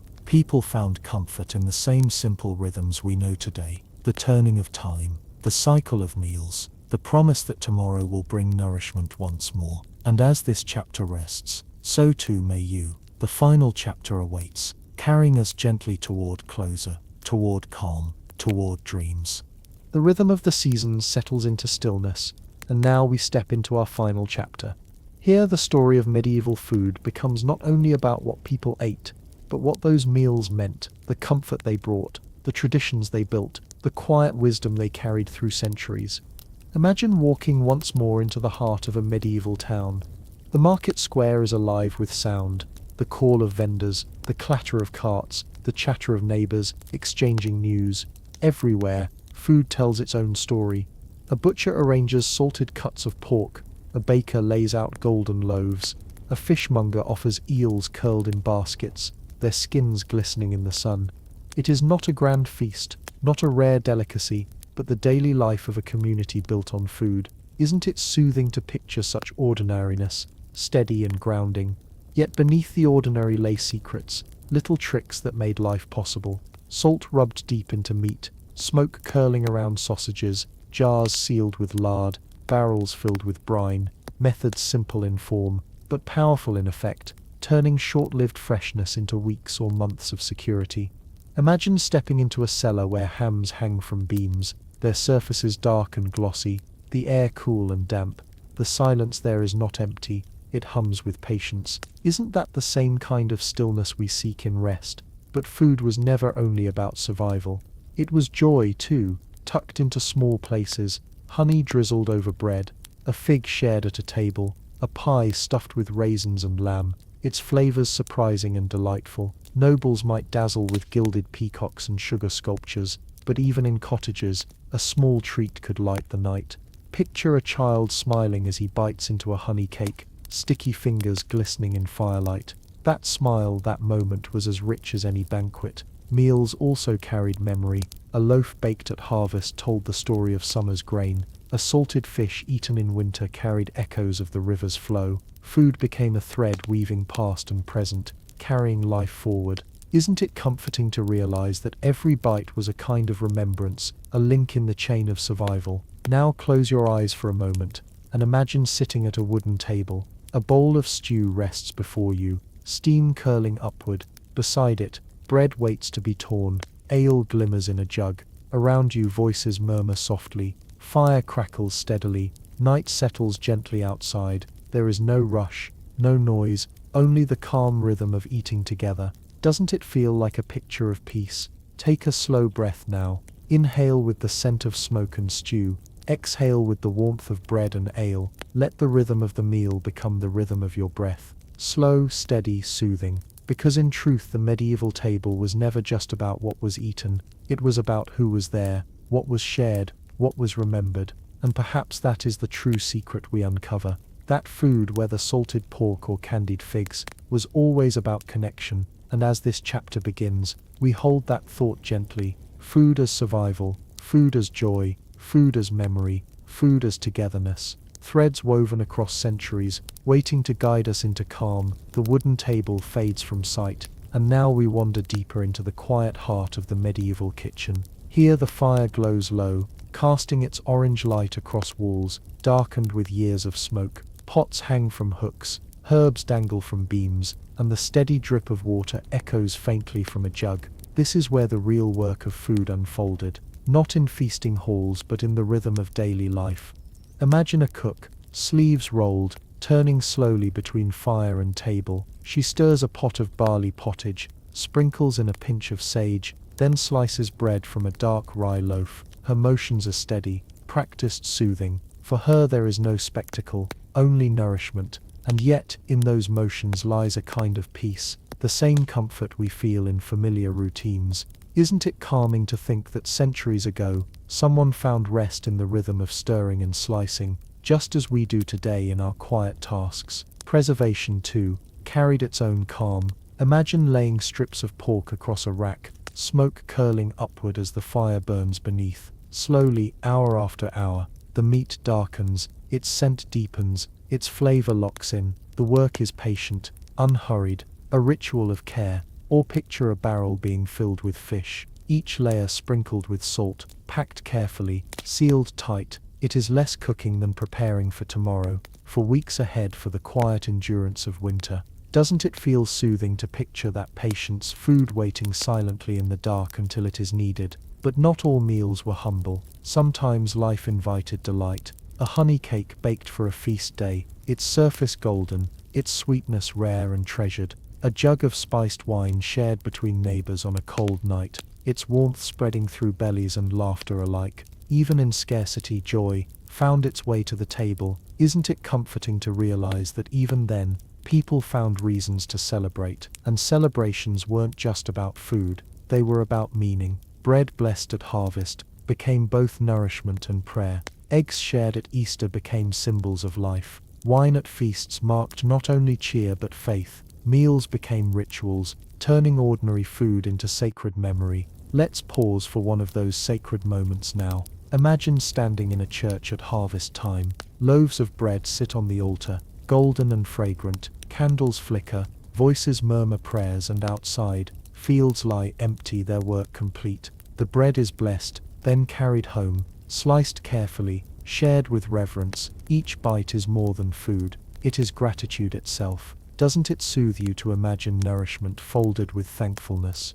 Take a deep, slow breath here. Inhale with the scent of warm bread. Exhale with the hush of candlelight. Let your own body soften as though you too are part of that prayer, part of that rhythm. Because in the end, medieval kitchens held more than recipes. They held patience, gratitude, connection, and care. Each salted ham, each bubbling pottage, each honey-drizzled loaf was not only sustenance but story. And as we linger here, the glow of the fire steady, the night deep and calm, we hold that truth gently. Food was not only survival, it was a way of weaving life itself. The church's flickering candles fade in our thoughts, and now we return once more to the quiet hearth of a medieval home. The night outside is dark, but inside the fire glows steady, its crackle soft as a lullaby. On the table sits a loaf of bread, a jug of ale, and a pot of stew that has simmered all day. The family gathers, hands reaching, eyes soft, voices low. Meals like these, though plain, were the true heart of medieval life. A spoonful of stew, rich with barley and herbs, a crust of bread, dipped and softened, a swallow of ale, bitter and cool. There was nothing extraordinary in the ingredients, yet everything extraordinary in the togetherness. Isn't it soothing to imagine how even the simplest food became feast when shared? But kitchens also carried secrets, little tricks passed down from one generation to the next. A pinch of salt added just so to keep meat longer, a handful of herbs to soften strong flavors, honey to sweeten, vinegar to preserve, lard to seal jars tight. Each trick was knowledge, and each knowledge a form of survival. Picture a grandmother leaning close to her granddaughter, whispering how much salt to use, how long to smoke, how to taste the balance of spice. Isn't it calming to picture wisdom flowing like a recipe, unbroken across centuries? And beyond survival, there was joy in invention. Imagine a cook blending prunes with lamb, creating a pie both sweet and savory, or a monk steeping herbs in wine, crafting a tonic that soothed both body and spirit. Even in scarcity, curiosity lingered. Recipes were not only instructions, they were experiments, small acts of wonder in a world often marked by hardship. Now let us wander to a village fair again. Torches burn bright, music drifts in the night air, and stalls line the square. A vendor roasts chestnuts, their shells cracking, their aroma nutty and warm. Another pours mulled wine, its steam scented with cinnamon. Children run with honey cakes, their laughter high and light. For one evening, hunger is forgotten, replaced by joy, warmth, and abundance. Isn't it soothing to imagine such a scene, simple, fleeting, but glowing with life? Close your eyes if you like, and step into that fair. The torchlight flickers, music hums, and your hands hold a warm cup of spiced wine. You take a sip, the flavor both sharp and sweet, the heat settling deep in your chest. Around you voices mingle, laughter swells, the air is alive, and yet within it all, there is peace. Take a deep breath here. Inhale with the scent of mulled wine. Exhale with the warmth of fire and song. Let your own body soften into that rhythm, as steady as a fair's music, as calm as night settling over the square. Because the truth is, medieval kitchens were not only about preservation, nor only about celebration. They were about both. Salted meats hung beside sweet honey cakes. Simple pottages shared the same world as gilded peacocks. Together they formed the story of life, practical, joyful, strange and comforting all at once. And as we linger in that thought, the fare fades, the torches dim, and the night deepens. Meals turn back into memory, leaving only warmth, only calm, only stillness. The fare fades slowly, its torches dimming into the night, and once again we return to the quiet of the hearth. The glow of fire rests gently on stone walls, shadows stretch long, and the steady bubbling of a pot becomes the only sound. In this stillness, we begin to see the medieval kitchen not just as a place of work, but as the heart of life itself. Food in its simplest form was comfort. A spoonful of broth on a cold evening, a crust of bread torn in silence, a sip of ale after long hours in the fields. None of these meals were grand, yet all of them carried weight. Isn't it soothing to imagine how such small moments could anchor entire lives? But food was also memory. A salted ham hung in the rafters told the story of summer's labor. A jar of honey spoke of bees humming in warm fields. A pie filled with raisins whispered of merchants and markets far away. Each bite carried echoes of work done, of places unseen, of seasons past. Isn't it calming to think of meals as history written in flavor? And food was connection. Picture a noble's feast, long tables crowded, laughter echoing, goblets raised. Picture a monk's refectory, silence prayer, spoons scraping in unison. Picture a peasant's cottage, family gathered close, sharing stew by firelight. Different worlds, different meals, yet each scene bound by the same act, eating together. Isn't it comforting to realize how deeply food unites, across walls, across centuries? Now imagine one of those quiet family meals. A loaf of bread rests on the table, steam still rising from its crust. A child tears a piece, dips it into stew, and smiles softly as the warmth fills his mouth. His parents exchange a glance, tired perhaps but content. The food is simple, but the moment glows. Isn't it soothing to hold that picture, to let it soften the edges of your own thoughts? And even in oddities, comfort can be found. A lamprey pie may sound strange, yet it was once a king's delight. A hedgehog stew may feel unusual, yet it fed hungry families. A gilded peacock may seem absurd, yet it filled a hall with laughter. Strange or ordinary, extravagant or plain, each dish played its part in shaping the rhythm of life. Take a deep breath with me here. Inhale with the scent of bread and stew. Exhale with the hush of firelight. Feel your shoulders loosen, your body sink deeper into rest. Because in the end, the story of medieval food is the story of balance, survival and joy, scarcity and celebration, necessity and imagination. Salted hams hanging beside candied figs, pottages simmering beside spiced pies. Together they made a world steady and strange, practical and magical, all at once. And as the night deepens around us, that balance lingers, wrapping us like a blanket. Food becomes memory, memory becomes calm, calm becomes sleep. The hearth glows low, the bowls are empty, and the world outside grows quiet. We linger in the last whispers of the medieval kitchen, letting its stories settle softly around us. Food was survival. Salted pork hung in cellars, smoked fish packed in barrels, jars sealed with lard, each method a shield against hunger, each bite a reminder of patience. Food was joy, honey drizzled on bread, figs sliced and shared, pies filled with sweet and savory surprises, small moments of delight, rare but radiant, lighting the rhythm of ordinary days. Food was memory, the taste of barley carrying autumn fields, the scent of apples recalling summer orchards, the crackle of chestnuts evoking winter nights by the fire. Each flavor tied people to land, to season, to story, and food was connection. Families gathered by the hearth, monks shared silence in their refectories, nobles raised goblets in glittering halls. Rich or poor, powerful or humble, all were bound by the same act of eating, of sharing, of remembering together. Isn't it soothing to think that in every salted ham, every honey cake, every steaming bowl of pottage, there was more than nourishment, there was life itself, folded quietly into the meal? Take a deep, slow breath with me. Inhale with the warmth of bread, exhale with the hush of firelight. Let your shoulders soften, your eyes grow heavy, Because as we close this final chapter, we realize that medieval kitchens, however strange or simple, whispered the same truth we know today, that food is more than sustenance. It is memory, joy, gratitude and rest. And now the torches are extinguished, the fires burn low, and the kitchens fall silent. The stories of salted meats and gilded pies, of nettle soups and almond milk, of fairs and feasts and simple stews, all fade into stillness. What remains is calm. Good evening, friends. May these memories of medieval kitchens guide you into peaceful dreams tonight. May the warmth of bread, the sweetness of honey, and the comfort of stew settle softly in your thoughts, carrying you deeper into rest. If you drifted off during this journey, let me know below, only if it feels right. And if this calm story helped you unwind, you're always welcome to tap like and subscribe, so that more gentle histories may find their way to you. For now, rest easy, sleep well, sweet dreams,